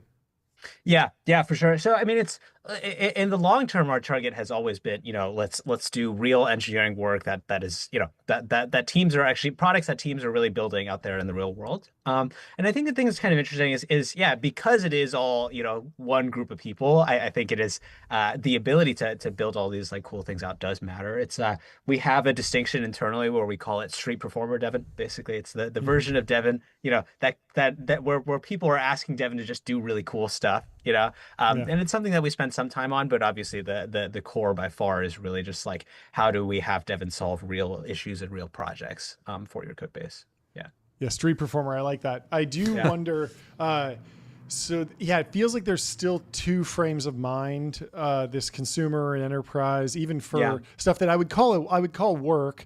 There's certain times when like I don't want to open an IDE, or I don't have time in my day as a live streamer and someone who does most of their work over email and phone, more of like the executive role. I still will want an engineer to intermediate the products that I want to build. And I'm wondering if there's a timeline for when that stops happening, or I start instantiating whole software products. This idea of like it feels like most of the time when you hear someone say, oh, I used AI and I vibe coded an app in the weekend, they're still a programmer and they're still running a business and they're still working on that 40 hours a week or something like that. But they're just getting a lot more leverage to this. I feel like the really cool moment that's maybe coming is when I actually say, I want Google Reader, and it just builds it for me. And so in terms of shifting that enterprise experience of like real, not street performance, but real software into the consumer space, does that come top down, or does that come bottom up from like the chat box that I'm already interacting with? Yeah, and so I think both forms are going to happen in the sense that, big companies are going to look. There's obviously always competitive pressures. There's a lot of relative things going on, and I think big companies that already have like software products that millions of people use, there's going to be a lot more onus on them to just make really, really great software. I keep track of this every day. When I'm doing things and I run into just bugs in software and the stuff that I'm using, it still happens all the time. I mean, let's be honest. Try and book a flight. X is the absolute worst culprit here. The amount I interact with more bugs on X than any other piece of software I use. I completely disagree. I mean, it's so much worse if you go and try and book a flight on the American Airlines app. Yeah, the bar's so low. I don't know. Go ahead. Sorry, no, go. No, I was gonna say, so that's, their like product quality is gonna have to get way, way better there. I think the other side is also gonna be true, which is individuals are going to be able to build cooler and cooler apps. But yeah, I mean, I think the high level kind of general trend is as we're saying, as these tools get more and more autonomous, like you want to be able to just use them for longer and longer stretches of time, which is pretty topical given all the agent launches that we've seen this past week. So talk to me about positioning against Google's offering. My experience as a consumer, I only interact with Google right now on the AI front as a consumer. Obviously, I've like run ads on Google from a business perspective, but in general, I see a Gemini launch, and then as a consumer, it's very, very hard for me to access that product. I have 5 different Google accounts. I can never tell which one is on the Google AI premium tier. I finally got in. I got access to VO3. It was an incredible model. It felt like they were truly a step above, and there was kind of a ChatGPT style moment for video, that given that the audio comes through, it's super photorealistic. It's a great experience, and it justified me not only paying $500 a month, but going through the UX hurdle. Is the developer experience on the enterprise side dealing with Google similar, or are they more dialed in there because it's more important? Because I imagine that one of the advantages that you have as a startup in the enterprise sales space is that you can do founder-led sales. You can take the needs of the enterprise into account much more, different SLAs, more custom solutions. There's so many more things where you can iterate, even if Google is able to come out with something that is like, wow, okay, they're really good at research, but on the product side, maybe it's lacking. Yeah. So it's, Google has Jules now. OpenAI has the Codex launch. GitHub is doing more with agents as well. And can I just tell you, I mean, it's we have always had the view that just like everybody's going to go do this eventually. No, it'd be really bearish if everyone was like, oh no, Scott's like just kind of crazy. I don't know what he's up to. I don't think it's a good idea. It's like, no, you should inspire a bunch of people to be like, that's a good idea. We're going to do it too. And then you should still beat them. Yeah. And it's like parallel asynchronous coding agents, it's been the core bet of our entire company basically for the last year and a half. And I think it's really interesting to see. Yeah. And so I think there are a few factors going on. Like I do think there will be multiple players, in the long term, but to your point, John, I mean, I think there's also just a lot of there's a lot of meaningful differentiation. I think the thing that's so interesting about the coding agent space is like it is truly, you can kind of look at most spaces and kind of call it, I'll say like this is a capability space, this is a product space, right? And to just give you a kind of a few examples, I would say, it's like image generation is like, sure, there's a lot of kind of like icing you can put on and things like that. But at the end of the day, if you just have a way better image generation model, that is the kind of the core, like that is the meat of what you're building, right? And like on other spaces, for example, like customer support or something like that, it's no one would disagree with you that the capabilities are there, and a lot of it is just like what is the right interface for humans and AI to really work together and get that going. With coding agents, it is truly both, where it is on the one hand, obviously, yeah, I mean, every IQ point really matters, in the system that you build, and every piece of data that it can use and analyze and works with, it really matters. And then on the other hand, it is, it's the software is just messy enough and deep enough that you do want to have a lot more control of what's going on. You want to be able to specify these details. You want to be able to check in and review the work yourself and all of these other things. And so there's a lot of deep work with interface. And it's I mean, in short, I think these are the kinds of problems that we've been thinking about for the last year, And so it's fun to see. And the fun thing too, actually, is like I mean, we're up 30% week over week, actually, with just the and I think there's kind of a funny thing, which is like, people know how to use chatbots, right? And it's like something that we've all kind of learned over the last couple of years. Yep. I think the agent form factor is just really different, right? And it's something that people have to learn and have to understand. And now that everybody's talking about agents, it's actually it's actually been great for us. So do you think deep research is part of that? Like, I feel like deep research for a lot of people is their first introduction to agentic AI, in the sense that it's like you fire it off and you let it go for 20 minutes and then you come back, right? Yeah, for sure. I think the whole asynchronous kind of action is really like a big piece of it. And I think it's, we were talking about this last time, but it's like agents are going to be everywhere, pretty quickly. And there's no reason you shouldn't have an agent who's, going and buying your flight so you don't have to go on the website yourself, or going and, all of these different things. And I think for a few reasons, code has kind of been the first place where that's really taken off. But yeah. This is a total wild card, so feel free to pass if you haven't dug into it. But Ben Thompson was talking about the agentic web. We're talking about agents now. And he was kind of noodling through the idea that stable coins could be a relevant tool in the toolkit for the agentic web, as you ask. One of the examples was plan a birthday, and it's doing a lot of things online. Maybe it's buying birthday cards. It's also looking up a cake recipe and then printing that out. Well, that cake recipe website is monetizing with advertising right now. Stablecoins in the future, you could just pay 1/10 of a cent for that page visit.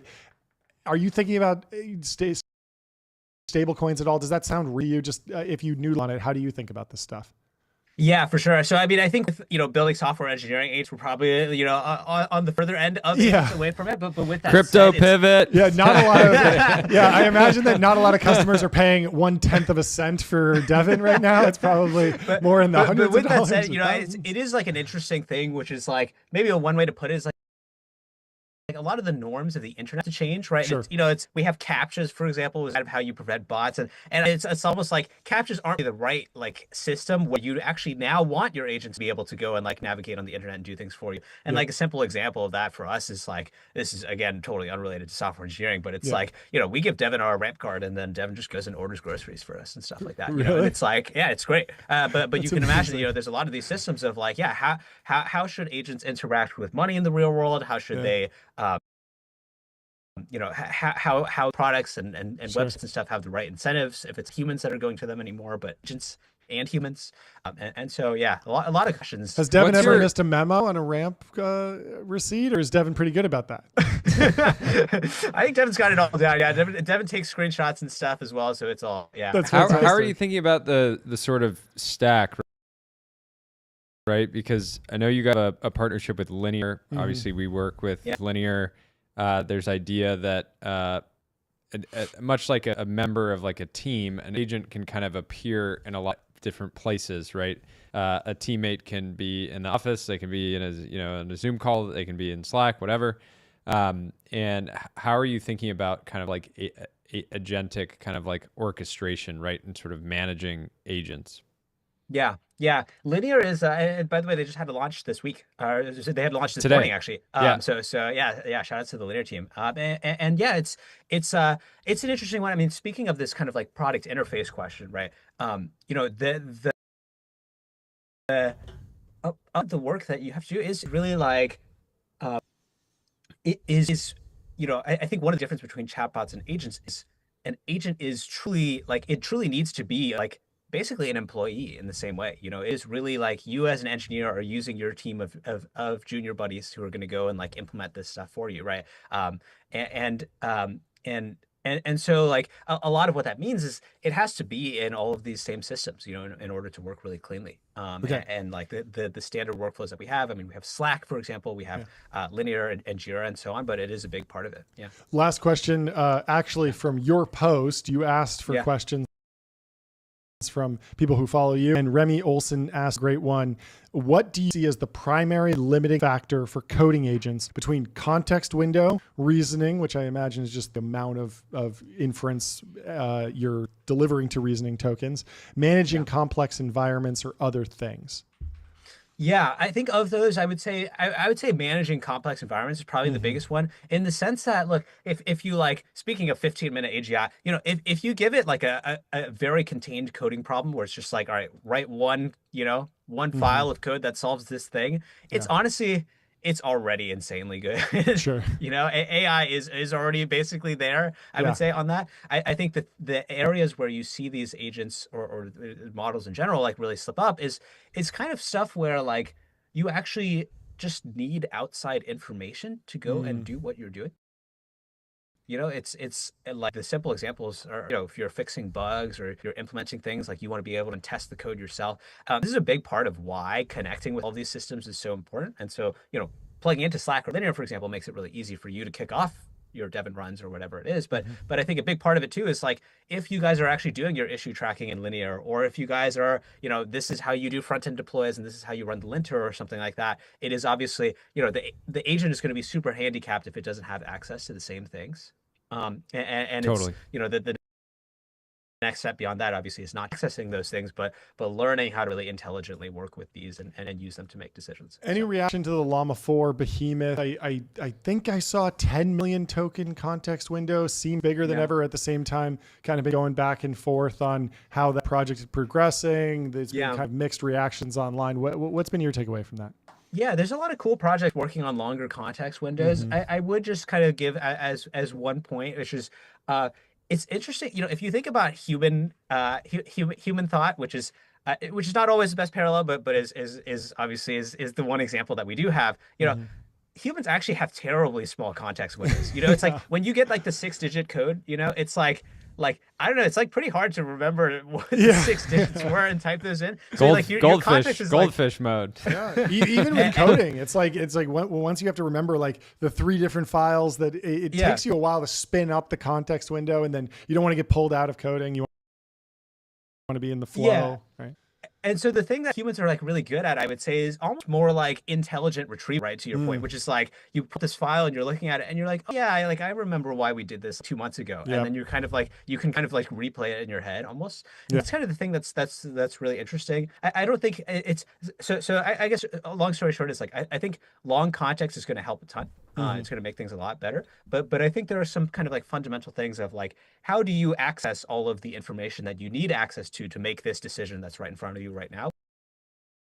Which is like context alone doesn't solve that problem. Sure. Basically. Well, thank you so much for coming on. This was a fantastic chat. We'd love to talk to you again soon. This was great. Have a great rest of your day. We'll talk to you soon. All right, take care. And up next, we have Joe Weisenthal, the stalwart. Star Wars. Up 30% week over week. Pretty big. It's Wednesday. It's Wednesday. Well, welcome to the studio, Joe. Bring him in. Bring him in. Bring in Joe Weisenthal. I don't want to wait anymore. Oh, welcome to the show. Thank you. How you doing? Thank you for having me. I'm really good. I'm thrilled to be back here. How are you holding on? What do you do when it's flat? When the market's flat? The market was flat on Monday, and we didn't know what to do. Normally, we're either depressed and praying for something to change, or celebrating a big update. We've seen these like 5% swings, and it's just been boring. It's so painful. I thought, the market stopped moving, and I was like, the technology brothers will never have me back. They'll never have a reason to call me again. I had 1 month of relevancy for people listening to my podcast because the lines were moving up and down, and then they stopped, and I'm like, okay, well, I enjoyed it while it lasts. It's Go all back over. to obscurity. So we were having you on to want to have me back on the show. We're having you on to move the market. Yeah. This will drive the market. We'll see what we want to create here. some volatility. Just off of let's do it. some zingers. Well, I mean, so with the trade war, I kind of had this like somewhat controversial take that like the trade war was not like COVID or the interest rate crash because the person who caused it could immediately undo it, and Trump could roll it back.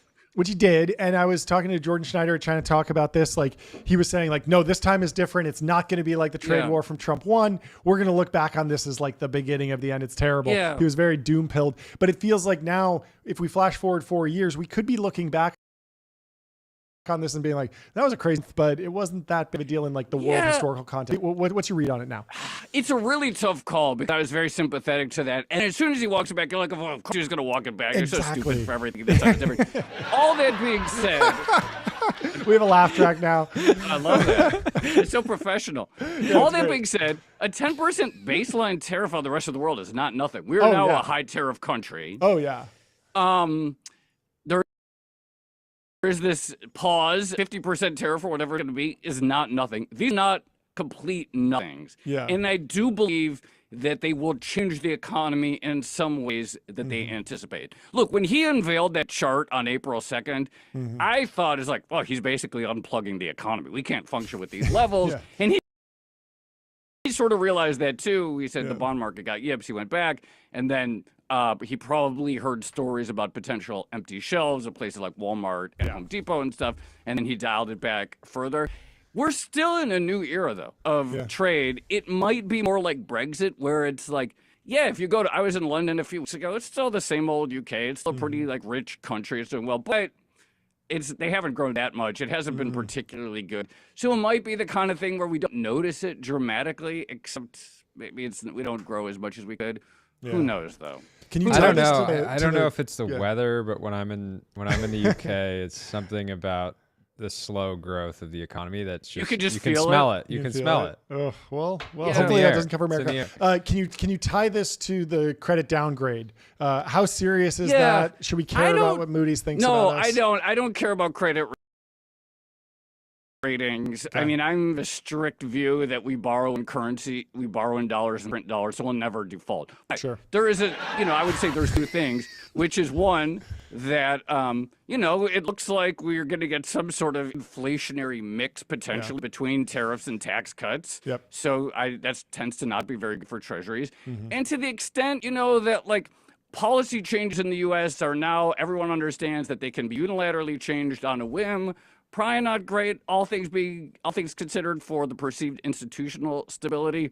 So that's probably also not great at the margin for the international proclivity to invest in the United States. The one thing that's really notable is that a lot of markets clearly have rebounded to an extraordinary degree, most notably the stock market. Yeah. The dollar is still very weak. Bitcoin all-time high. Bitcoin all-time high. Amazing. All-time high. The dollar is still very weak. We had you and Pomp on It hasn't today. rebounded. Well, can I, by the way, Pomp was on earlier? Yeah. Can I just say, surprise guest.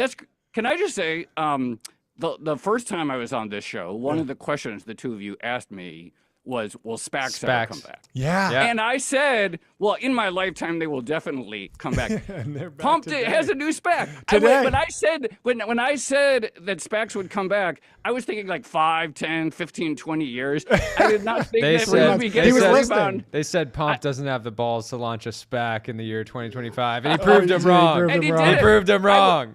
I've never had a prediction come true that fast as that one. So I appreciate Pomp vindicating my last appearance on TBPN. Yeah, that's great. Vindicated. I want to talk about like the Middle East deals. What was your read on all of that? It didn't seem like it was super market moving per se, but it was very big in tech. and it seems like there's this new era there. It seemed like amid all the turmoil of the tariffs, there was like bright spot of like some really strong new alliances. Obviously, there's some controversy there, but what was your read on the Mideast news? I've been posting about this a lot, ever since I hit my mid-40s. I've been reading a lot about the Cold War and mid-20th century history because that's what you do at my age and so forth. But one of the things that I've been reading about lately is that one of the, every time the U.S. and the Soviet Union appeared to have some period of détente, so to speak, one of the entities or one of the forces that pushed the countries apart were the sort of like human rights groups, et cetera, that really didn't like, various activities going on in the Soviet Union, and that often made it difficult to have peace. It's an interesting thing to think about, well, what if foreign policy just became a little bit more transactional? We sort of accept that, like, there's like a very different system in this country than, this other country, but you know what? Maybe we can have stable relations if we agree to sell them cutting-edge GPUs to set up an AI. It's an interesting thought, and I don't have like extreme or strong views on foreign policy. It's not my wheelhouse, but it's an interesting thing to think about. For so long, there was this view that, like an important aspect of stable relations was some sort of common ground in governance and values and so forth. And maybe we're entering this era where stable relations are who we agree to sell chips to. On the other side it's an interesting thing to think about. Jensen, another $100 billion for Jensen. Yeah, he's been on a tear. Jensen keeps winning. Yeah, I mean, except in China. Have you been tracking how many conferences he's been going to? It feels like he's at a different conference every single day, and yet normally that would be a very, very distracting for a CEO. But every time he goes to a conference, he leaves with a $100 billion deal. So it seems like it's working. It's really remarkable. And, again, I don't know how much, like, I've been trying to think about this, like, because the way people are talking about AGI, and you guys have probably a lot of guests who know way more, and being out there is like, the race to achieve AGI is something akin to like which country will develop the nuclear bomb first. We must get there. I don't know. It feels a little sci-fi to me. I don't know how much to take that seriously. Other people are better equipped to talk about that. But there is this sort of like simple business story, which is like ecosystem that powers AI, or could it be the Huawei ecosystem, which is coming on strong? And so to the extent, like just from a business standpoint, Jensen going around the world, making all these sales, potentially boxing out Huawei from the Middle East, just from a business standpoint, seems to be doing very well. Yeah, we were just talking to Scott Wu and from Cognition. They have an AI coding agent, and this idea that we have AGI, but it's just 15-minute AGI. Like you can get an agent to go and do 15 minutes worth of research for you and compile a little dossier for you in deep research.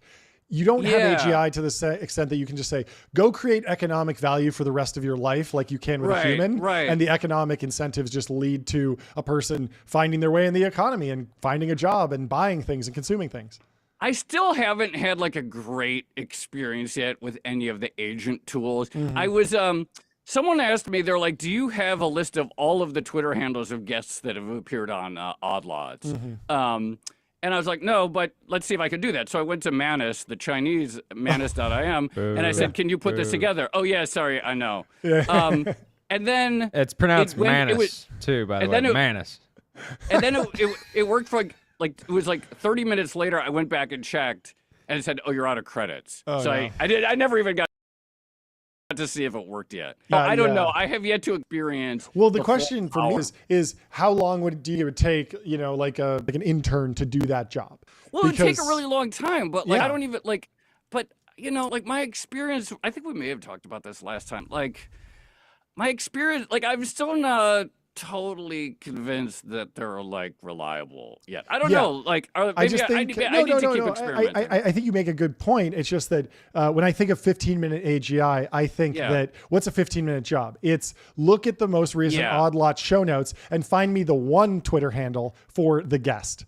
And now if you want to do that 200 times, that's not 15-minute AGI. That's 1 week AGI. and you need to spawn all these different processes and orchestrate Sure. them and, Yeah. and fact check them and build that up. And so, yes, I Mana think it's should just, be able to do I think that, it's but just, it's not I think it's there just yet. wildly unreliable right now. Yep. And so sometimes you get an output that is 10 times faster and better than your best employee. Yep. And then Absolutely. sometimes it just completely fails. Yep. And so Absolutely. we're not really equipped to like process, okay, is the agent good? Okay, well, it's sometimes very the agent is incredible.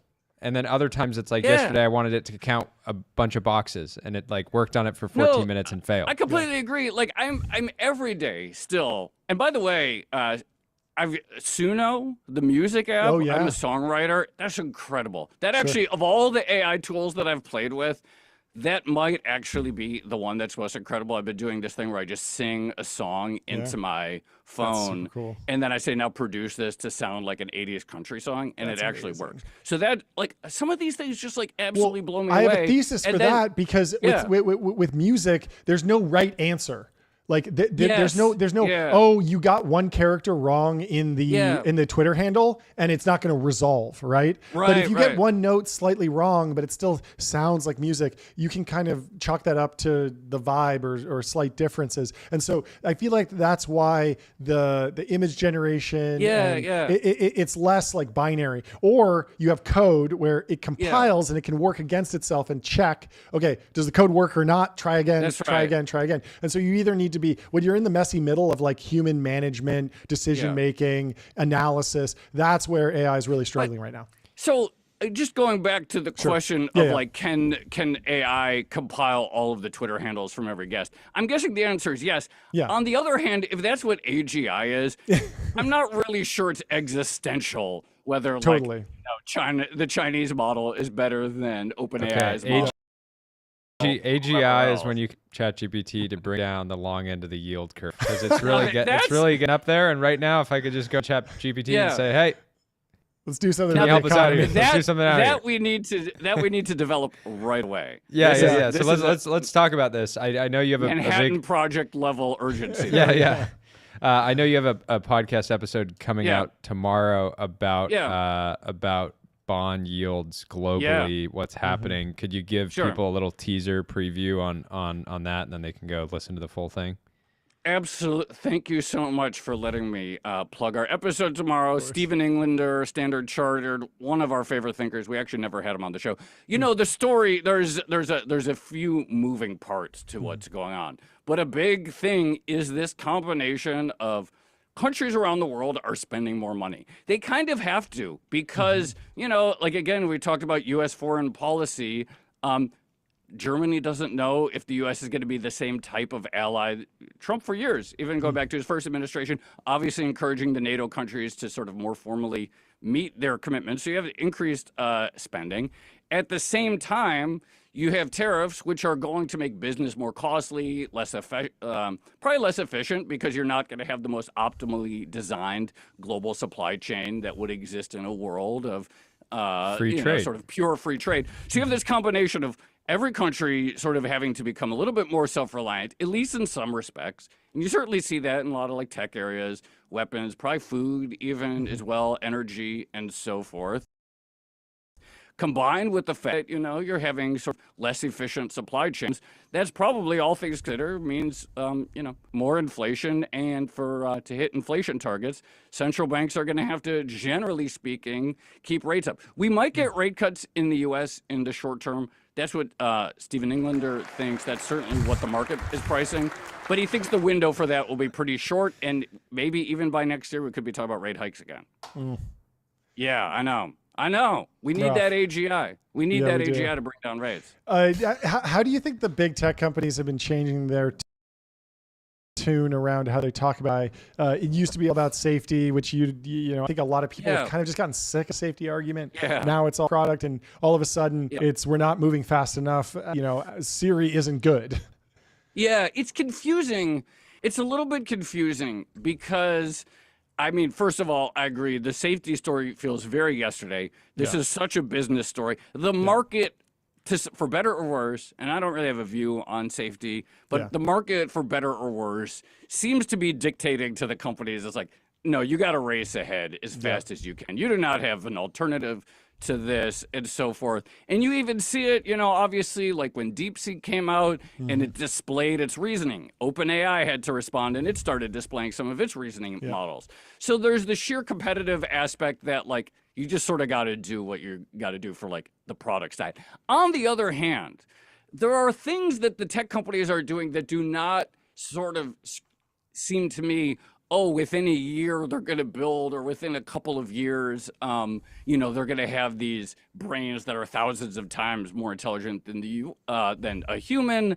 I saw there was something about OpenAI, I think about a social network. They hired a CEO for like product and revenue. There was that news today about buying a heart. I think Johnny Ives. You probably already talked. Ives going in, yeah. These sound like ventures. These sound like investments that are about making money for business, which Consumer is great, and do not sound like we are building something insane in a lab that is going to change the world. Yep. So it feels like there is this impulse among the big AI companies of various flavors to basically build good businesses and profitable things rather than this technology that, is going to render human existence obsolete in some way or another. Yeah. Yeah, and it feels like OpenAI as a lab, there could come a time where OpenAI could kind of what's the right phrase for it? But effectively, like, OpenAI will be in a position where they can be like, yeah, we're a consumer internet company. Yeah, and there will be other there'll be other labs that don't have the luxury of saying that, and it'll be interesting if there's like this kind of divergence in. I mean, the flip side of this, have to keep the AGI narrative going. I think the steel man on the AGI narrative is that, like, would we have gotten this amazing consumer technology and enterprise technology and all this value without the crazy AGI narrative that drove nonprofit investment in highly unprofitable research? And it's kind of like, I feel like everyone makes the comparison to nuclear, but when I play back the story on nuclear, it's like American incredible Oppenheimer Manhattan Project to develop bomb, which I don't see as really like a good thing. Like the bomb, obviously, it's just like it only destroys things, and then it immediately becomes this arms race, and this equilibrium is just that you have to build a ton of them, but none of them get used. They create no real economic value, right? But the good ending of nuclear would have been energy too cheap to meter, nuclear power everywhere. We didn't get that. And my hope is that we're in this situation where we have the panic scare around AGI as a weapon, but we don't go the nuclear path where, you can't possibly have ChatGPT dangerous. Well, I agree with you. And I think if you look at it is absolutely extraordinary, the rate of growth that big tech companies are growing from. I mean, this is what's sort of breaking the brains of everyone in the market, which is that everyone's been long big tech forever. They're the biggest companies in the world, and they're still putting up some of the biggest earnings growth that you can find anywhere in the market off of a gigantic base. That's crazy. I do think part of that story is got to be that the CEOs really believe to stand.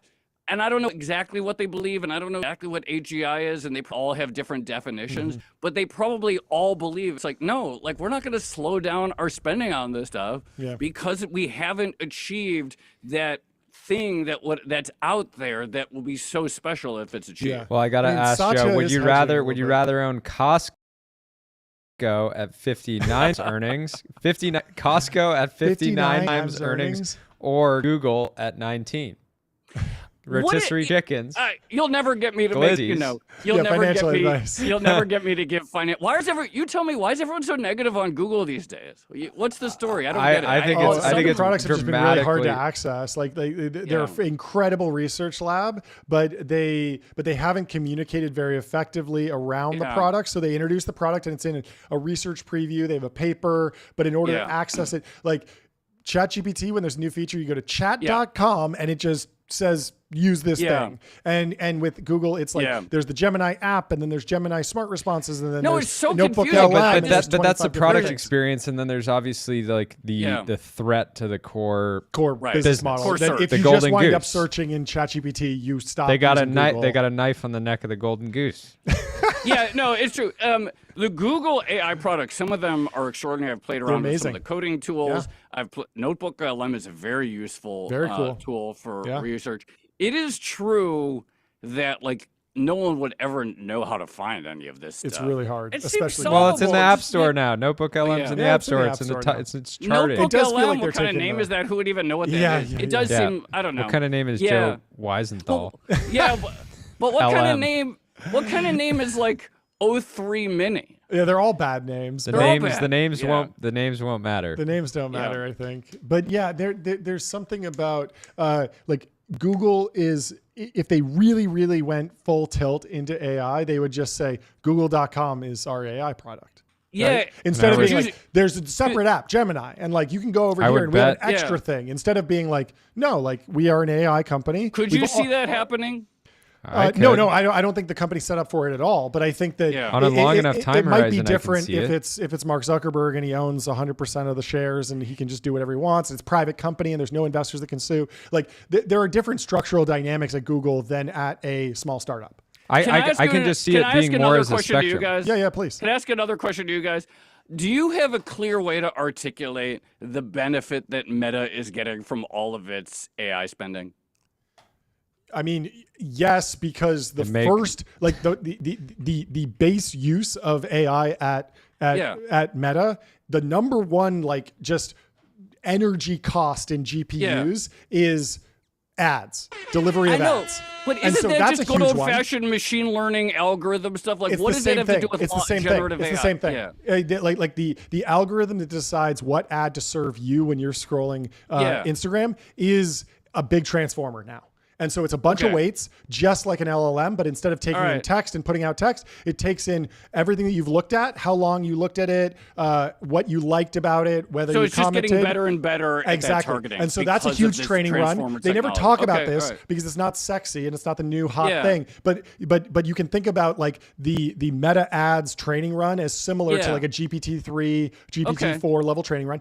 And then the Reels algorithm for what content to serve you, not just what ads. That's also another huge vertical. And so when Zuck went to build out the Reels algorithm farm, the server farm that would power the Reels algorithm, because it's billions and billions of data points, right?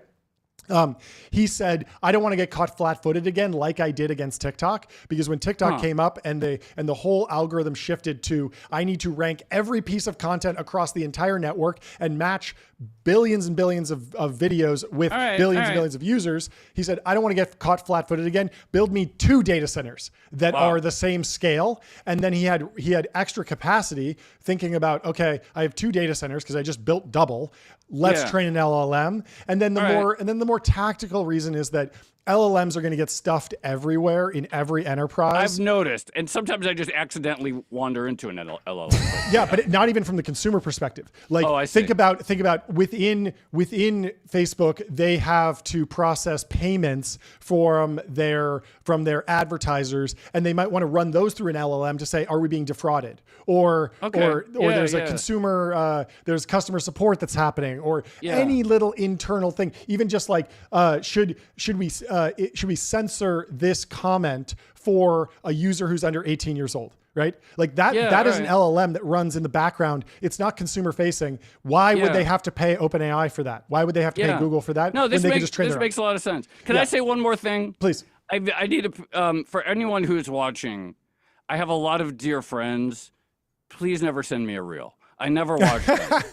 Like someone's like, oh, they send you a reel. It's like, oh, I'd rather not. So I would like to use your platform. Carrier pigeon. What's the best way to get in touch? No, I love them. Yeah, you send me a DM, whatever. I'm just not going to watch your reel. But I'm going to mail you a DVD of the best reels. Yeah, that's fine. I'm going to mail you a DVD, a Blu-ray of just all the best reels. Well, what about taking it a step further? Vinyl, and it's us describing reels to Jeff. Yeah, that'd be great. No, I love it. I would do that. We would do that all day. If someone sends me DMs me a reel, I'm like, do we really have to do? Imagine a bunch of colorful marbles falling down the stairs endlessly.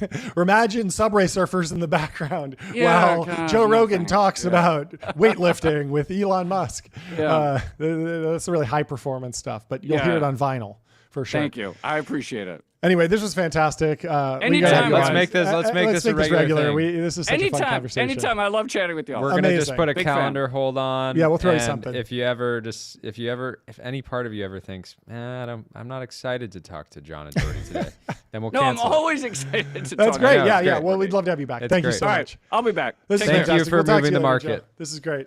He moved the market on our stream numbers. We're up at 10.8K today. Good day on X. The live stream is popping. Google's up 5%. 2.8% today. 5% 5% yesterday. Is that That's because of Joe us. said why is everybody bearish? You just had to ask that question and the stock popped almost 3%. This is reading tea leaves. Hey, ChatGPT, take this transcript from Joe Weisenthal and turn it into financial advice. make it ultra opinionated. No, obviously no financial advice on this show, especially from our guests. The question of like what does entertainment Zuck get from Llama? We obviously did our Llama deep dive, but it's like such a history and appreciation for open source and so many different platforms, right? He just it would be hard to take Meta seriously as a hyperscaler if they didn't have any type of AI play. They also get the benefit of learning from other people building on Llama, even if there's not some massive direct revenue benefit. And I think what Joe is really like hitting on, which is correct, is that the LLM chat-based chatbot UI paradigm is not a perfect fit for what Meta's products are right now.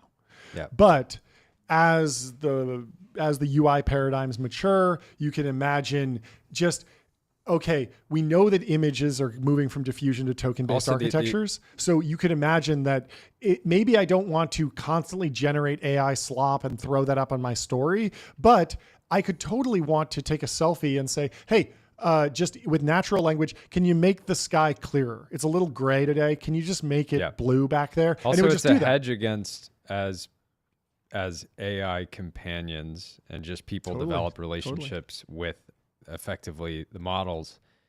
That is a threat to Meta's core business of connecting regular people that have conversations in the app that bring people back to the app so know they can serve more ads. So anyways, today was a very fun show. Very fun show. We got to go take some photos. We had range from Eric Prince to Joe Weisenthal. We really covered everyone. I got some text messages. Someone said, great lineup today. I'll read this up. Where is this? Great lineup today. Blackwater for software engineers, Cognition. Blackwater for Sam Altman's haters, OpenAI. Lots of Blackwater folks. The Blackwater of podcasting, Joe Weisenthal. Yeah, or really David is. Senra. I think David Senra is more Blackwater coded when it comes to how ruthlessly operational efficiency, he drive. pods. Anyway, thank you for listening. This is fantastic. Switch your business to ramp.com. Check out Polymarket. We're talking about using ramp. I want to get. I'm gonna more get soundboard for work sure. on getting a Polymarket set up on Palm SPAC. Oh yeah. Like, does it That'd be actually? Fun. Does it happen? When does it happen? When does it go out? Like the IPO markets that we've been having a lot of fun with. And then as the rumors start That's circulating, who's the going target? For? This is all great. This is great stuff. We're gonna hit up all our boys, all our group chats. Hey, who's got a profitable financial services company that they want to take public? I want to highlight one timeline post before we get out of here. Leonard Heim, he's coming on the show next week. Jordan from China Talk recommended him. He talks about chips and AI, and I love this because there's a screenshot that he's quote tweeting from, I believe, the Financial Times. It says, "We still don't know how much energy AI consumes. Companies must give us the chance to understand the environmental impact of the tech we use." And he says, yes, we do. It's 21 gigawatts. You count all the AI chips produced, factor in that they're running most of the time, add some overhead, and you got your answer. It's a lot, and we'll only get more. But you know what? Probably worth it. And I loved that, like, there's so many of these opinion pieces that are like, we could never know. And he's like, no, you can just add it up. It's pretty easy to understand how much energy it's producing. So I saw this post after I already invited him, but I'm super excited to talk to him next week because clearly banger. Anyway, He's a Take Smith. Leave us 5 stars on Apple Podcasts, Our Spotify. board has been really explicit about this. Yes. If you like watching the show, our jobs are on the line. They will recast us. They will cast someone else. Ben is giving us a menacing look right now. His thumb is over the purchase button on an Audi R8, and he can only do it if you leave us 5 stars. If you don't leave us 5 stars, we're never going to get there. Help Ben.